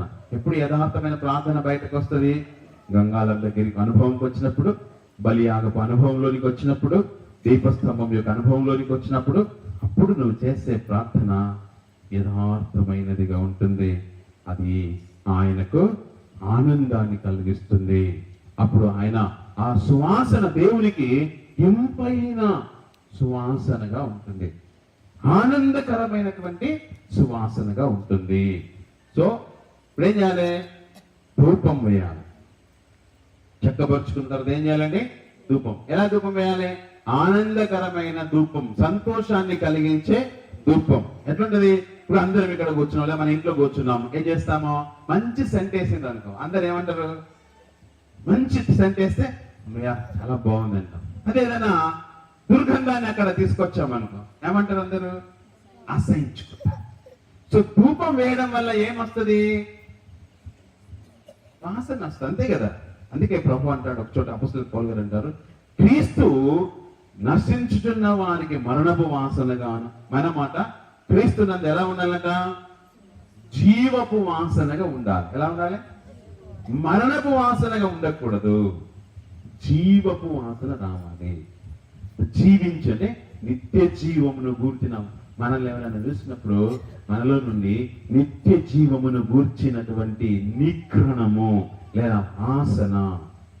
ధూపం వేసినప్పుడు ఏమొస్తుంది? దేవుని సంతోషం కలగాలంటే మంచి వాసన రావాలి. మంచి వాసన రావాలంటే యథార్థమైనటువంటి ప్రార్థన. చాలా మంది ఈ రోజుల్లో క్రైస్తవుల్లో సంఘాలలో కూడా వాస్తవానికి ఈ ఆరాధన క్రమం పెట్టాలి. కానీ ఏం చేస్తామంటే చాలా చోట్లకి వెళ్ళి వెళ్ళగానే ఒక 2 పాటలు పాడేసి ఇంత వాక్యం చెప్పేసి రైట్ ఎక్కడ ఉన్నట్టు కాదు. ఫస్ట్ గంగాల పాపముల యొక్క ఒప్పుకోలు, వాటిని విడిచిపెట్టుట, ఆ తర్వాత మనము దేవుని యొక్క వాక్యం చేత శుద్ధి చేసుకోవడం, సరి చేసుకోవడం. మన ప్రాణం ఎక్కడైతే మనం బలహీనమయ్యామో, కంటి ద్వారా చేసే ద్వారా, కంటిల ద్వారా, చేతుల ద్వారా, కాళ్ళ ద్వారా ఎక్కడైతే ఆరిపోయినదో దీపం దాన్ని సరి చేసుకొని మళ్ళీ వాక్యం చేత శుద్ధి సరి చేసుకొని అప్పుడు ప్రార్థన చేసుకొని ఆ తర్వాత రొట్టెల బల్ల దగ్గరికి వెళ్ళాలి. అనగా దేవుని వాక్యం. యేసు ప్రభుల వారు అన్నారు ఒక చోట, ఇదిగో పరలోకముడు దిగి వచ్చిన ఆహారము నేనే. ఇంగ్లీష్ లో అయితే I am the bread of life అంటాడు. ఇంగ్లీష్ లో అయితే జీవాహారం అన్నాడు తెలుగులో, కానీ ఇంగ్లీష్ లో అయితే బ్రెడ్ ఆఫ్ లైఫ్ అన్నాడు. సముఖపు రొట్టెలు అంటారు. ఇది క్రీస్తుకు సాదృశ్యంగా, ఇదంతా కూడా క్రీస్తు అన్ని చేసేస్తారు. సో ప్రత్యక్షపు గుడారము క్రీస్తులో ఉంది. హల్లెలూయా. ప్రత్యక్ష గుడారం ఎక్కడ ఉంది? క్రీస్తులో ఉంది. ఇప్పుడు ప్రత్యక్షపు గుడారము ఎవరు? ప్రత్యక్ష గుడారం ఎవరు? ఇప్పుడు ప్రత్యక్షపు గుడారం ఎవరు? నేటి ప్రత్యక్ష గుడారమా చెప్పండి. మనమే. సో ఇది ఆలయంలో దేవుడు నివసించడానికి మనం ఏమేం చేయాలి? ఈ దేహం ద్వారా దేవునికి మహిమ కలగాలంటే గంగాళం అనుభవం ఉండాలి, బలియాగపు అనుభవం ఉండాలి, దీపస్తుక్షపు అనుభవం ఉండాలి, ధూప వేదిక అనుభవం ఉండాలి, రొట్టెల బల్ల అనగా దేవుని వాక్యము నిత్యము భుజించేదిగా ఉండాలి. సో ధూపం వేసినప్పుడు కూడా ఏం చేయాలంటే మనము దేవుని యొక్క సన్నిధిలో ప్రాణమును, ఆత్మను మరియు దేవునికి ప్రార్థన అంటే ధూపం అనేది ప్రార్థనని ఎలా చెప్పగలుగుతున్నాం అంటే ఒక మాట చదువుదాం మనం. ప్రకటన గ్రంథానికి వచ్చి 5వ అధ్యాయం 8వ వచనం చదవండి. ఆయన దాన్ని తీసుకున్నప్పుడు ఆ 4 జీవులను, వీణలను, ధూప ద్రవ్యములతో కూడిన సువర్ణ పాత్రలను పట్టుకుని ఉన్న ఆ 24 పెద్దలను ఆ గొర్రెపిల్ల ఎదుట సాగిలపడింది. ఈ పాత్రలు పరిశుద్ధుల ప్రార్థనలు. అవేంటండి? పాత్రలు, ధూపాత్రలు, సువర్ణ పాత్రలు ఏమైనా అంటే పరిశుద్ధుల యొక్క ప్రార్థనలు. అదేవిధంగా 8వ అధ్యాయం 3 నుంచి 5 వచనాలు చదువుదాం ఒకసారి. మరియు సువర్ణ దీపార్తి చేత పట్టుకుని ఉన్న సువర్ణ ధూపార్తి. ధూపార్తి అంటే ధూపము వేసేది అన్నట్టుగా సువర్ణ ధూపార్తులు పట్టుకొని ఉన్నారు. ఆ సువర్ణ ధూపార్తులు వేరొక దూత వచ్చి బలిపీఠం ఎదుట నిలవగా సింహాసనం ఎదుట ఉన్న సువర్ణ బలిపీఠము పైన పరిశుద్ధులందరి ప్రార్థనలతో కలుపుటకై అతనికి బహు ధూపద్రవ్యములు ఇవ్వబడెను. అంటే సువర్ణ బలిపీఠం మీద ఏమున్నాయి? ఇప్పుడు పరిశుద్ధులందరి ప్రార్థనలతో కలుపుటకై అతనికి బహుధూప ద్రవ్యములు ఇయ్యబడెను. అప్పుడు ఆ ధూప ద్రవ్యముల పొగ పరిశుద్ధుల ప్రార్థనలతో కలిసి దూత చేతిలో నుండి పైకి లేచి దేవుని సన్నిధిని చేరాలి. అప్పుడు ఈ ప్రార్థన మనం ఈ ధూపార్తి వేసినప్పుడు ఈ బలియాగం అర్పించిన ఇవన్నీ కూడా ఈ ధూపం వలన ఈ లోపలికి వెళ్ళిపోతుంది. మంచి అల్లడు ఇక్కడికి వెళ్ళిపోయి ఈ కృపా అనగా ఈ కేరువుల మీద నివసిస్తున్నటువంటి ఈ కరుణాపీఠం దగ్గర ఉన్నటువంటి దేవుని యొక్క సన్నిధి ఈ సువాసన పీల్చుకొని ఈ సువాసన స్వీకరించి అప్పుడు అది దేవుని సన్నిధికి చేరుతుంది. హల్లెలూయా. అప్పుడు ప్రభు సన్నిధికి చేరుతుంది. ఆ సందర్భం వేరు. కానీ ఈ సందర్భం మనం చూసినప్పుడు ఇక్కడికి మన ప్రార్థన చేరాలంటే జస్ట్ వచ్చి మోకరించి ప్రభు నాకు పని బాగుంది నాయన, అలసిపోయింది నాయన, ఇప్పుడు మీరు అన్ని చూసుకోరు ప్రభు, నేను వెళ్తున్నా తండ్రి, ఆమె. ఈ ప్రార్థన ఎక్కడికి చేరదు? ఇక్కడికి ఈ ధూపం ఇక్కడికి చేరాలంటే, మనం చేసే ధూపం అనే ప్రార్థన ఇక్కడికి చేరాలంటే ఈ ప్రాసెస్ అంతా మనం చేయాలి. అందుకే దావీదు అంటాడు, నా ప్రార్థన ధూపం వలెను నేను చేతులెత్తుతా, సాయంకాలపు నైవేద్యం వలెను నీకు అంగీకారమగునుగాక. సో దేవుని యొక్క ప్రియమైన సంగమా, ఇక్కడికి వచ్చేసరికి ఇక్కడ ఏమున్నాయి? ఇది అతి పరిశుద్ధ స్థలం. ఆవరణంలో శరీర సంబంధమైనటువంటి శుద్ధి బలియాగం అయిపోయింది. ఇక్కడికి వచ్చేసరికి ఆత్మ సంబంధమైనటువంటి వెలుగు, ఆత్మ సంబంధమైనటువంటి ధూపము, ఆత్మ సంబంధమైనటువంటి రొట్టెలు. ఏంటిది? దేవుని యొక్క వాక్యము. దేవుని యొక్క వాక్యం ఎప్పుడెప్పుడు తినాలి? ఎప్పుడెప్పుడు చేయాలి? ఇవన్నీ ఈ క్రియలన్నీ ఎప్పుడు జరగలే? ప్రతి ఉదయము, ప్రతి సాయంకాలం. దావీదైతే దినమునకు 7 మార్లు. దినమునకు 7 మార్లు. ఎందుకు? దీనికంటే పద్ధతి ఉంది. కానీ మన శరీరం మన దగ్గరే ఉంది, ఈ గుడారం మనలోనే ఉంది. కాబట్టి మనం ఏం చేయాలంట? దినమునకు 7 మార్లు ధ్యానిస్తా. దినమునకు 7 మార్లు ధ్యానిస్తా. ఏమంటాడు? నేను లేచుడుతోనే యెహోవా ధర్మశాస్త్రము ధ్యానించుటకు నా కనులు తెరచెదను.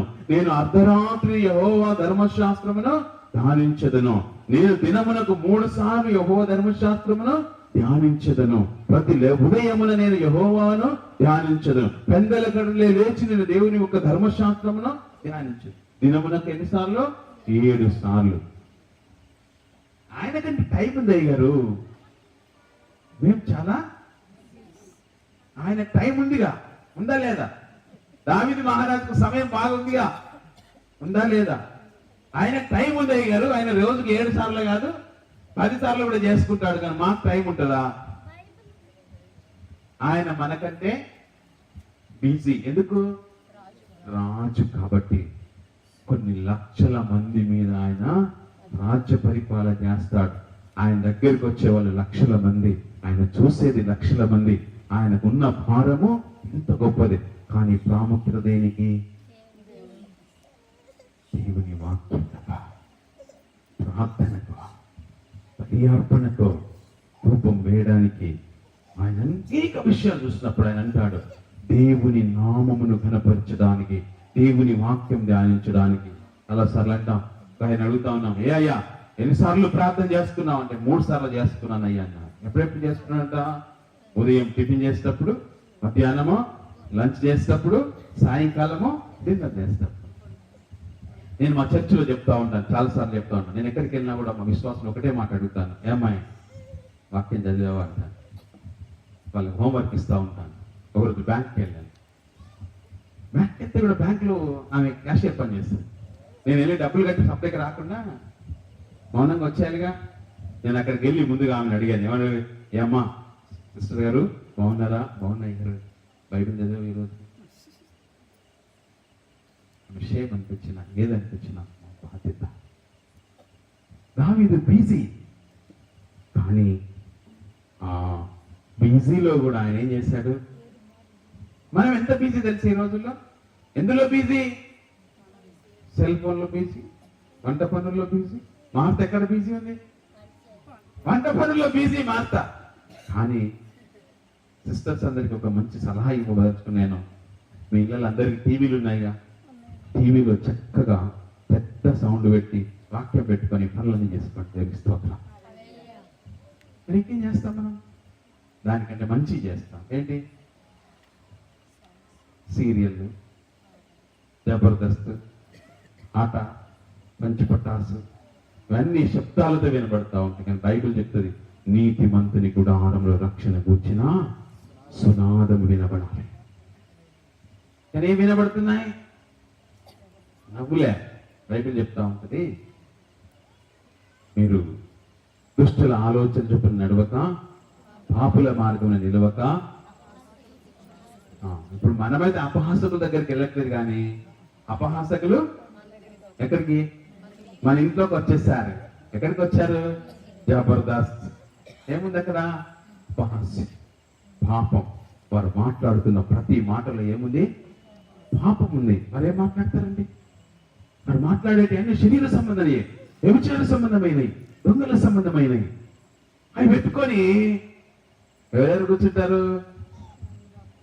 అందరు కూర్చొని నవ్వుతారు. ఏమో ఇంకొకండి కొంచెం సిగ్గు అనిపించాలి. కూతుర్ని, కోడల్ని, కొడుకుని, వారిని కూర్చోబెట్టుకొని వాడు వ్యర్థమైన చేస్తా ఉంటే అందరు కలిసి నవ్వుతావే. దాని తర్వాత చాలా నిద్ర వచ్చేదాకా 10:30 వరకు మేము చక్కగా జబర్దస్త్ చూసి ఎంజాయ్ చేసి అప్పుడు వెళ్ళి, యేసు ప్రభువా క్షమించు నాయనా, చాలా అలసిపోయింది తండ్రి, పడుకోవాలి ప్రభువా, రేపు పొద్దున్న లేవద్దన్నా, రాత్రంతా నువ్వే నన్ను కాపాడు తండ్రి. ఆ ప్రార్థన అంటే సాయంకాల ధూపము అంగీకార యోగ్యమా? కుటుంబంతో కలిసి చక్కగా అన్ని చూడొచ్చు, కానీ అదే సమయంలో కుటుంబంతో కలిసి ప్రార్థన చేయలేనే. ప్రియమైన విశ్వాసులారా, మీ కుటుంబంతో కలిసి మీ ఇంటిలో ఆరాధన చేసుకోనక ఎన్ని రోజులు అవుతుంది? ఎప్పుడైనా మీరు భార్యాభర్తలు గొడవ పెట్టుకున్నప్పుడు, పిల్లలతో అందరు జరిగినప్పుడు కూర్చొని ఒకచోట కూర్చొని, అమ్మా క్షమించు నన్ను, నా తప్పైంది, అయ్యా నన్ను క్షమించు, ఏ నాని పిల్లలు నన్ను క్షమించు, బిడ్డ పిల్లలు, డాడీ అమ్మి నేను బాధ పెట్టను క్షమించని సాయంకాలం కూర్చొని మీ హృదయాలను అప్పగించి ప్రభువుకు ధూపం వేసి బలియాగం అర్పించి శుద్ధి చేసుకొని మీ దీపాలు వెలిగించుకొని ధూపం వేసిన రోజు ఉందా మన జీవితంలో?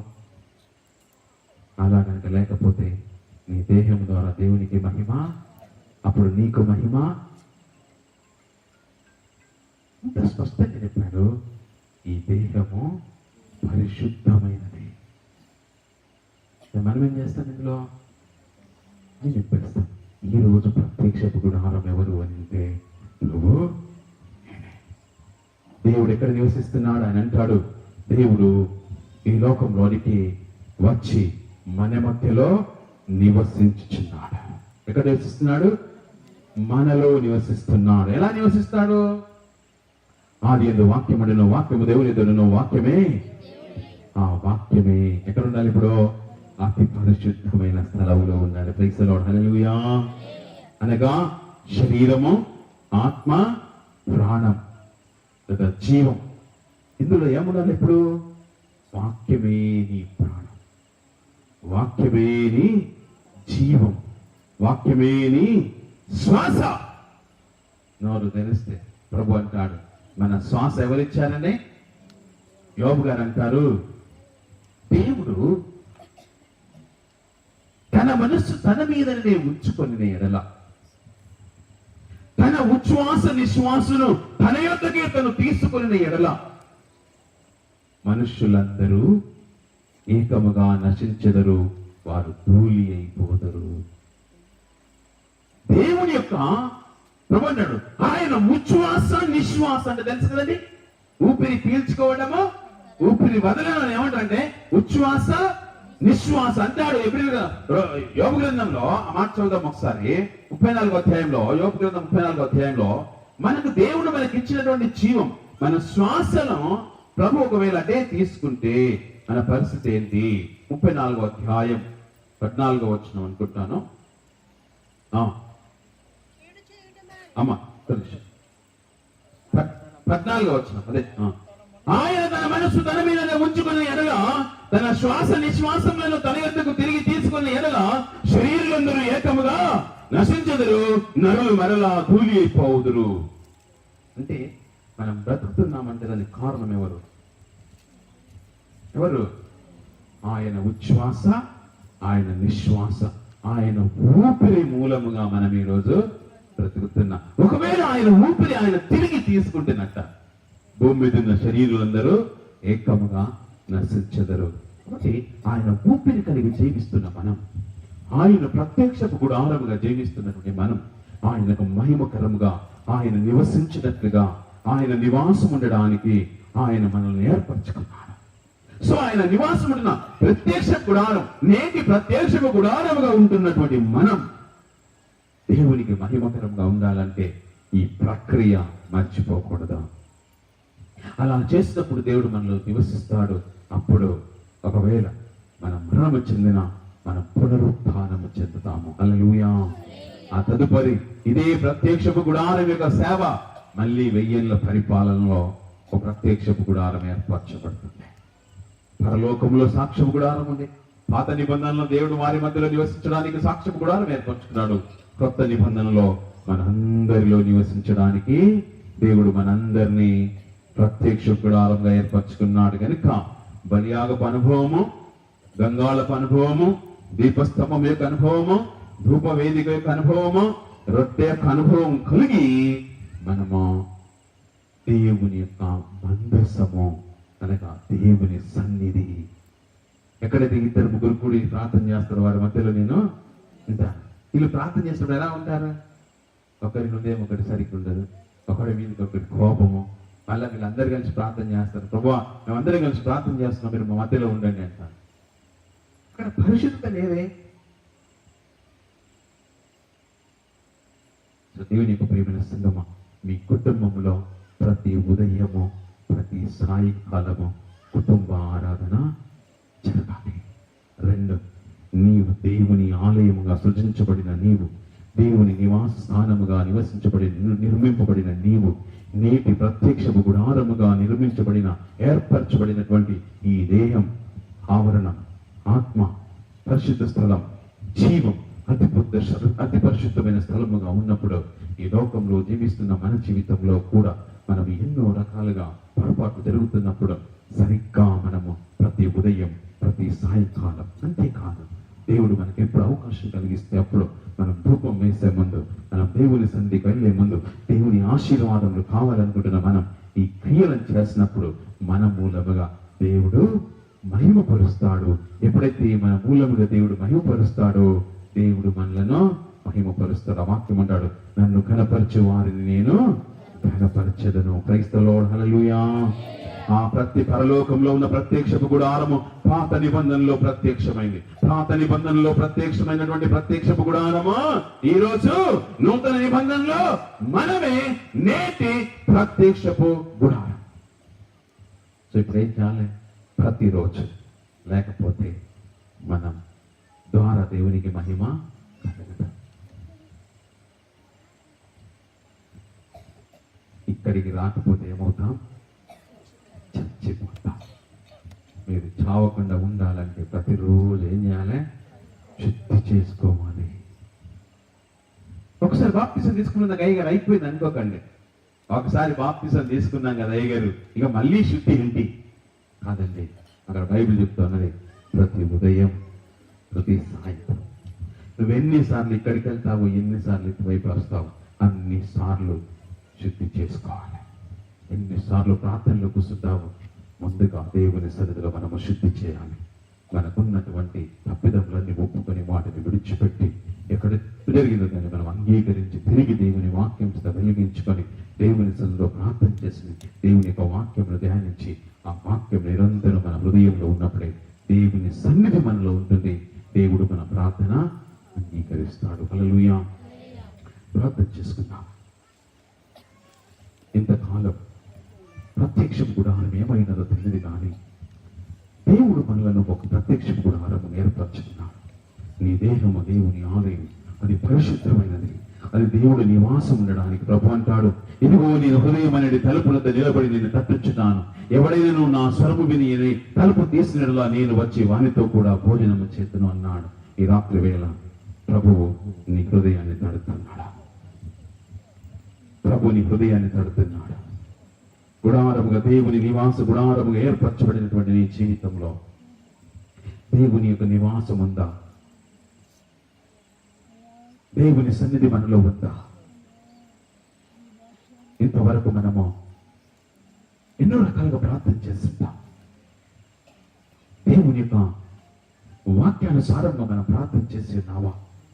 ప్రత్యక్షపు గుడారం యొక్క క్రమము చొప్పున మన యొక్క జీవితం ప్రతిరోజు ఉదయము సాయంకాలము ప్రభు సన్నిధిలో మనం గడుపుతున్నామా? అలాగ కలిపినట్లయితే నీ దేహముల దేవునికి మహిమ కలుగుతుంది. దేవుడు నిన్ను మహిమపరుస్తాడు. ఈ లోకంలో అందరికంటే హెచ్చుగా నిన్ను హెచ్చించి నిన్ను అభివృద్ధి చేస్తాడు. కరుణాపీఠం దగ్గరికి వెళ్ళాలంటే, దేవుని కనికరం పొందాలంటే, దేవుని ఆశీర్వాదం పొందాలంటే, దేవుని సన్నిధి పొందాలంటే బైబిల్ సెలవిస్తా ఉన్నది, ఈ దీప స్తంభం యొక్క వెలుగు పొందుపడాలి. పరిశీలన చేసుకుందామా? ఒకసారి నువ్వు గంగాళం దగ్గరికి వచ్చి నీ యొక్క ప్రాణాత్మ శరీరంలో ఈ రాత్రి కాలం శుద్ధి చేసుకుందా.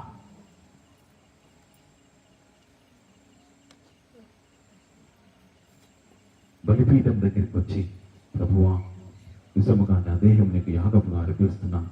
నేను ఎన్నో క్రియలు చేసి నీకు విరోధమైన క్రియలు చేశాను, నువ్వు క్షమించము అని ప్రభు దగ్గర మనం అడిగి వాటిని ఒప్పుకొని వాటిని విడిచిపెడదాం. నీ వ్యక్తిగత జీవితంలో కూర్చొని ఈ రీతిగా ప్రార్థన చేయక ఎన్ని రోజులు అవుతుంది?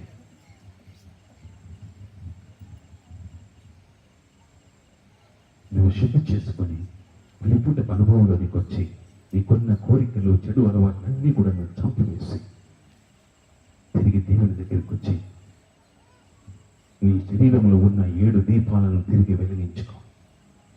తప్పుడు మార్గం గుండా వెళ్ళినప్పుడు నీ కాళ్ళ దగ్గర ఉన్న దీపం మారిపోయింది. చెడుగా ఆలోచించినప్పుడు నీ హృదయం ఆరిపోయింది. నీ కళ్ళతో చెడు చుట్టూ చూసినప్పుడు నీ కళ్ళలో ఉన్న దీపం మారిపోయింది. నీ చేతులతో దోషం చేసినప్పుడు నీ చేతుల దీపం మారిపోయింది. నీ మనస్సుతో తవిలుగా తలంచినప్పుడు నీ మనస్సులో దీపం మారిపోయింది.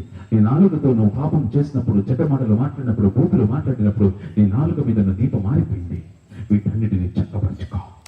నిజమే ప్రభువా, ఇప్పుడు దేవుని దగ్గర ప్రార్థన చేయాలి, ధూపం వేయాలి. దేవుని వాక్యానుసారముగా జీవిస్తూ చేసిన ప్రార్థన దేవునికి అంగీకారయోగ్యమైనది. అది ఆనందమును కలగజేస్తుంది. కానీ వాక్యానుసారంగా జీవించకుండా చేసే ప్రార్థన అది అసహ్యత పుట్టిస్తుంది. దేవుని యొక్క ప్రియమైన బిడ్డలారా, ఈ రాత్రి వేళ ఒక ప్రశ్న ప్రభువును అడుగుతున్నాను. నీ కుటుంబంతో కలిసి ఇలాంటి ప్రార్థన చేయక ఎన్ని రోజులు అవుతుంది? నువ్వు వ్యక్తిగతంగా కూర్చొని ఇలాంటి ప్రార్థన చేయక ఎన్ని రోజులు అవుతుంది? ప్రతి ఉదయం, ప్రతి సాయంకాలం నీ యొక్క ప్రార్థన జీవితం ఎలా ఉంటుంది? అలసిపోయావని చెప్పి అప్పటిదాకా అన్ని చూసి, చిత్రాలన్నీ చూసి, ఆలోచనలన్నీ చేసి, విచిత్రమైన మాటలు మాట్లాడి నువ్వు మౌనంగా పడుకుంటున్నా. నీవు బ్రతకాలనుకుంటున్నావా? నీవు జీవించాలనుకుంటున్నావా? నీవు గంగానము దగ్గరికి వచ్చి నువ్వు శుద్ధి చేసుకో. నువ్వు నిత్య జీవం పొందాలంటే, శాశ్వత కాలము జీవించాలంటే, ప్రభుతో నిత్య రాజ్యంలో జీవించాలనుకుంటే ముందుగా శుద్ధీకరణ రండి. ఆ తదుపరి బలియాగ అనుభవంలోకి రండి. ఆ తదుపరి నీ దీపస్తంభమును సరి చేసుకునే స్థాయికి రండి. అప్పుడు ప్రభు సన్నిధిలో ప్రార్థించండి. దేవుని వాక్యము దీవారాత్రము ధ్యానించండి. అప్పుడు దేవుని యొక్క కనికరం నీ మీదకి వస్తుంది. దేవుని యొక్క కృప నీ మీదకి వస్తున్నట్టాడు. ఇదిగో నా శరీరము తిని నా రక్తమును త్రాగిన వాడు నిత్య జీవము గలగాడు, అంత్య దినమున దేవానిని నేను లేపదను. ఈ గుడారము పరిశుద్ధముగా ఉన్నప్పుడే, ఈ దేహముని ఈ గుడారము పరిశుద్ధముగా ఉన్నప్పుడు అంత్య దినమున లేపి శాశ్వత కాల జీవితాన్ని దేవుడిని అనుగ్రహిస్తాడు. అందరూ నోరు తెరిచి ప్రార్థన చేసుకుందాం. నా హృదయాలను అప్పగించుకుందాం. నోటి మాట చేసిన అతిక్రమమును ఒప్పుకుందాం. హృదయంలో చెడు ఆలోచన ద్వారా చేసిన దోషంను ఒప్పుకుందాం. శరీర క్రియ ద్వారా చేస్తాం. ప్రభువా, ఈ రోజు నుండి తప్పకుండా నా కుటుంబంలో ఈ ఆరాధన జరిగిస్తా. తప్పకుండా వ్యక్తిగతమైన ఈ గుడారంలో నేను ఈ ఆరాధన, ఈ విధానం కొనసాగిస్తా. ఎందుకంటే ఒకవేళ నువ్వు అలా చేయకపోతే ప్రభు అంటాడు, నువ్వు చచ్చిన వాడి వల్ల. మీరు పేరుకు మాత్రమే జీవించుతున్నారు కానీ మీరు చచ్చిన వారు ఉన్నారు. ఎఫెసీయుల రాసిన పత్రికలో పౌలు గారు అంటారు, ఇదిగో మీరు మృతులలో నుండి లేచి దేవుని వాక్యము వెలుగులో ప్రకాశించుడి. నువ్వు వెలుగుతూ ఉండాలి. నీ వెలుగు ఫలము నీతియు, సత్యమును, దేవుని యొక్క సత్యమును, నీతియు, మంచితనము. నీ వెలుగు ప్రకాశిస్తుందని ఇలా తెలియాలంటే నీ నీతి ప్రజలకు కనబడాలి. నీవు మంచితన ప్రజలకు కనబడాలి. నీలో ఉన్న సత్యము ప్రజలకు కనబడాలి. ఆ మూడే నువ్వు వెలుగుచున్నావా లేదా అనేది రుజువు చేస్తుంది. ప్రార్థన చేసుకుందాం. సుబ్బాయి గారు వస్తారు. అందరూ కూడా మోకరించండి. చీరలో ఉన్న వాళ్ళందరూ కూడా లేచి నిలబడండి. హృదయాన్ని అప్పగించుకుందాం. ఒక నిర్ణయం తీసుకుందాం. ప్రభువా, ఈరోజు నుండి నేను తప్పకుండా నా కుటుంబంతో కలిసి ఆరాధన చేసి నీ ఆశీర్వాదం పొందుకుంటానయ్యా. నిన్ను భయపరుస్తానయ్యా. నిజమే, నా హృదయంలో, నా శరీరంలో, నా ప్రాణంలో నేను ఎన్నో విషయాలు నేను ఎరగకుండా చేశాను. నా మాటల ద్వారా, నా ఆలోచన ద్వారా, నా క్రియల ద్వారా నా పిల్లలను నేను మేమందరం కలిసి అక్కడ కూర్చొని ఎన్ని నాళ్ళయ్యా ప్రార్థన చేసుకున్నాక మా కుటుంబం కొరకు మేము ఆ విధంగా చేయాలి. ప్రతి ఉదయం ప్రతి సాయంకాలము ఈ క్రియ మా జీవితంలో మా కుటుంబంలో ఈ రోజు నుండి జరిగిస్తామని ఒక నిర్ణయం తీసుకున్నాను. ప్రభువా, నాలోన తండ్రి ప్రభువా, నేను ఈ క్రమం లేకుండా ఎన్నోసార్లు నీ సన్నిధిలో ప్రార్థన చేశాను. నేను నీ గుడారమై ఉన్నాను, మీరు నాలో నివసించాలి. నీటి ప్రత్యక్ష గుడారము నేనే. ప్రభువా, మీరు నాకు సెలవిచ్చి ఉన్నారు కనుక ఈ రోజు నేను తప్పకుండా ఈ ప్రక్రియ నా జీవితంలో కొనసాగిస్తానని నిర్ణయం తీసుకున్నవారు ఒకసారి మీ చేతి పైకెత్తి ప్రభుకు అప్పగించుకున్నాం. ఈ రోజు నుండి నేను తప్పకుండా ప్రభు ఈ విధంగా చేస్తానని, కుటుంబంతో తప్పకుండా నేను ఆరాధన చేస్తానయ్యా, వ్యక్తిగతంగా తప్పకుండా నేను ఈ క్రమాన్ని పాటిస్తాను. నేనే ప్రత్యక్ష గుడారమును, మీరు నాలో నివసించాలి. వాక్యం చదివిస్తుందని కుండి నిండా యేసు ఉంటే కన్నీలే ముత్యాలు, గుండె గుడిలో యేసు ఉంటే దుఃఖమైన సంతోషం, గుండె నిండా నువ్వే, నా గుండె నిండా నువ్వే, గుండె నిండా నువ్వే, నా గుండె నిండా నువ్వే. విధముగా నా గుండెల్లో ఉండాలంటే ఈ క్రమము మీ చేతి పైకెత్తి ప్రభుకు అప్పగించుకోండి, ప్రార్థన చేసుకుందాం. మహోన్నతమైన దేవాన్ని స్తుతిస్తూ మీరు చేతులెత్తి నీ సన్నిధిలో ఒక నిర్ణయం తీసుకున్నారు. ఈ రోజు నుండి నేనే నీ ప్రత్యక్ష గుడారమును, ఈ రోజు నుండి నా జీవితంలో ఈ క్రమం కొనసాగించాలి. నా దేహము ద్వారా నీకు మహిమ కలగాలి, నా దేహము పరిశుద్ధమైనదిగా ఉండాలి. మా కుటుంబములో కూడా నాయన ఈ ప్రత్యక్ష గుడార సంబంధమైన ఆరాధన జరగాలి. చేస్తామని ప్రభు ఎవరికి నిర్ణయం తీసుకున్నారు అని మీరు దీవించండి. ఆ నిర్ణయంలో వారు కట్టబడి ఉండటం మీరు కృప చూపించండి. ఇలా గనుక మీరు దీవిస్తే మీకు ఆర్థిక ఇబ్బందులు రావు, శారీరక రోగాలు రావు, కుటుంబ సమస్యలు రావు, భౌతిక పరమైనటువంటి శ్రమలు రావు. ఇలా గనుక మనం దీవిస్తే దేవుని సన్నిధి మన మధ్యలో ఉంటుంది. ప్రభు మనల్ని ఆశీర్వదిస్తాడు. ప్రార్థన చేసుకుందాం.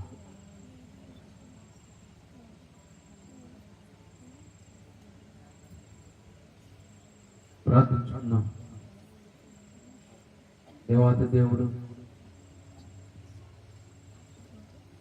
రాత్రికాల తన వాక్యము ద్వారా మనతో మాట్లాడిన విధానం, పరలోకములో ఉన్న బలిపీఠము, పాత నిబంధనలో ఉన్న బలిపీఠము,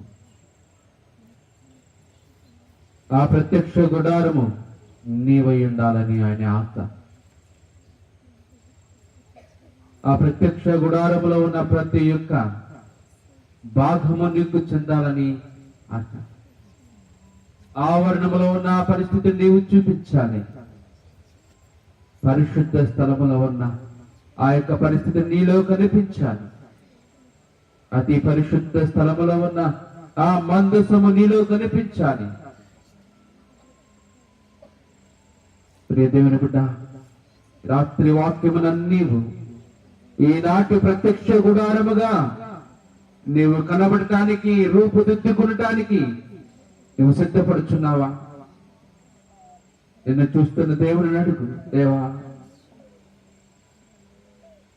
నాకు సాదృశ్యంగా ఉన్న ప్రత్యక్ష గుడారం ఈ వాక్యము ద్వారా మీరు ఈ రాత్రి నేను మాకు తెలియపరచాలయ్యా. అది దేవాలయంలో ఉంటుందని మేము అనుకుంటున్నాం, కానీ ఆ ప్రత్యక్ష గుడారమే నేనే ఉండాలని, ఈ దేహము దేవుని ఆలయమని, ఈ ఆలయములో ఆయన ప్రత్యక్ష గుడారము ఉండాలని ఆశపడుతున్నట్టు వాక్యము ద్వారా తెలుసుకున్నాను స్వామి. ఈ దేహముని ఆలయముగా మలుచుకోవటానికి నేను ఇష్టపడుతున్నాను స్వామి. నేను సిద్ధపడుతున్నానయ్యా. ఈ దేహంలో నీ ఉండాలి. ఈ దేహములో వెలుగుచున్న దీపము ఈ ఆత్మ నిత్యము వెలుగుచుండాలి స్వామి. అనేకులను వెలిగించాలయ్యా. అనేకుల మార్గము చూపించేదిగా ఉండాలి స్వామి. దేవుని బిడ్డ, ఈ వాక్యము నీ కొరకే. నేను ఏదో అనుకుంటున్నాము, ఇవేమని తలంచుకున్నామేమో. ఈ పరిశుద్ధ స్థలములో నీవు కడగబడి, ఉదయము సాయంత్రము కడగబడి ఆయనను స్తుతించు. ఈ గుడారములో నీవు ప్రవేశించకపోతే, అతి పరిశుద్ధ స్థలంలో ప్రవేశించకపోతే నీవు చావవలసి ఉన్నదని దైవ గ్రంథము ద్వారా దేవుడు తెలియపరుస్తూ ఉన్నాడు.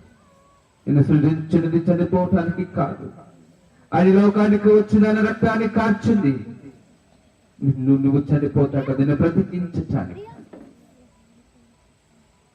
ఆయన రాజ్యంలో నిన్ను చేర్చుకునటానికి. సమలో చిన్న ప్రార్థన చేసుకో. ప్రభువా, ప్రత్యక్ష గుడారముగా నేనుండడానికి సిద్ధపడుతున్నాను స్వామి. అందుకు నన్ను సిద్ధపరచండి ప్రభువా, అందుకు నన్ను ఆయుధపరచండి. నేను నీ కొరకు బ్రతుకుట, నీ కొరకు జీవించడానికి నీ కృపను దయచేయని చిన్న ప్రార్థన మనము తీసుకున్నాం. వాక్యం నా తదుపరి ఆ ప్రత్యక్ష గుడారము నేనే ఉండాలని ఆశపడిన వారు మీ చేతుల పైకి దేవుని స్తుతించడానికి ప్రభావాలను ప్రత్యక్ష గుడారముగా మలచండి. Yes, Lord Jesus. Thank you, Holy Spirit.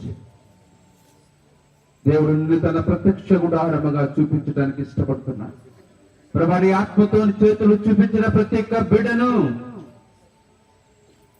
నీ కొరకు బ్రతికే బిడ్డలుగా, వారి దేహములని ఆలయముగా మీరు సిద్ధపరచుకోమని ప్రార్థన చేస్తున్నాను. వారి మీద నీ అధికారాన్ని ఉంచండి, నీ కృపనుంచండి స్వామి, నీ వెలుగు నుంచండి, నీ ఆత్మనుంచండి స్వామి. నీ ప్రార్థన దేవుడు అంగీకరిస్తుంది. సజీవయాగముగా మా శరీరము సమర్పించి, సజీవయాగముగా మన శరీరము సమర్పించి, సంపూర్ణ స్థితినుందా శుద్ధాత్మను సగితివి. అందరం కలిసి పాడతాం. స్థితినుందా శుద్ధాత్మను సగితివి. అందరూ మరొకసారి వచ్చినాని హృదయపూర్వకంగా దేవన శరీరాన్ని సజీవయాగంగా నీకు సమర్పిస్తున్నామని నాతో కలిసి మీరు పాడటానికి ఇష్టపడింది ప్రియ దేవుని బిడ్డలారా. సజీవయాగముగా మన శరీరము సమర్పించి, సజీవయాగముగా మన శరీరము సమర్పించి, సంపూర్ణ సిద్ధినుందా శుద్ధాత్మను సగితివి. సంపూర్ణ స్థితినుందా శుద్ధాత్మను సగితివి. స్తోత్రం చెల్లింతుము, స్తుతి స్తోత్రం చెల్లింతుము. యేసునాథుని మేలులు తలంచి స్తోత్రం చెల్లింతుము, స్తుతి స్తోత్రం చెల్లించుము. మహాగణుడా, మహోన్నతుడా, గొప్ప దేవా, నా కొరకు నీ దాసుని నడిపించి ఈ లోకములో నేనే ప్రత్యక్ష గుడారము అవ్వాలని, ఈ దేహము నీ ఆలయమని నీవు నాలో నివసించుతున్నావని, నిన్ను నేను లోకానికి నన్ను కనపరచవలనని మరొకసారి గుర్తు చేసినందుకు నీకు వందనాలు. సమర్పణ చేసుకున్న ప్రతి ఒక్క బిడ్డను నాయన వారి దేహముల మీద, నాయన వారి దేహంలోని ఆలయముగా మరొకసారి రూపుదిద్దుకుని నిన్ను చూపించేవిగా చేయించున్నందుకు నీకు స్తోత్రాలు కలగచేస్తూ, వాక్యపు నాయన వెలుగులోను వాక్యపు శక్తిలో మమ్మల్ని మీరు నడిపించమని పరిచయం చేస్తున్న దైవ సేవకులు వారి పరిచయం సంఘాన్ని, ఈ ప్రాంతాన్ని సంఘము ద్వారా మీరు దీవించండి, ఆశీర్వదించండి. వాక్య పరిచయం అందించిన దాసులను ప్రభా భారముతో ఈ పని చేయించుండగా ఇంకా నీ చేతుల బలమైన ఆయుధంగా మీరు వాడుకోమని అడుగుతూ, ఈ పరిచయంలో పాలు పొక్కులు పొందుకున్న ప్రతి ఒక్క బిడ్డను, వాక్యమైన ప్రతి ఒక్క బిడ్డను నీ చేతికి అప్పచెప్పుతూ ఈ రాకడకు సిద్ధపరుస్తూ నజరేయుడైన యేసుక్రీస్తు వారి నామంలో ఈ మనవులనికి వేడుకొనుచున్నాము తండ్రి. ఆమేన్.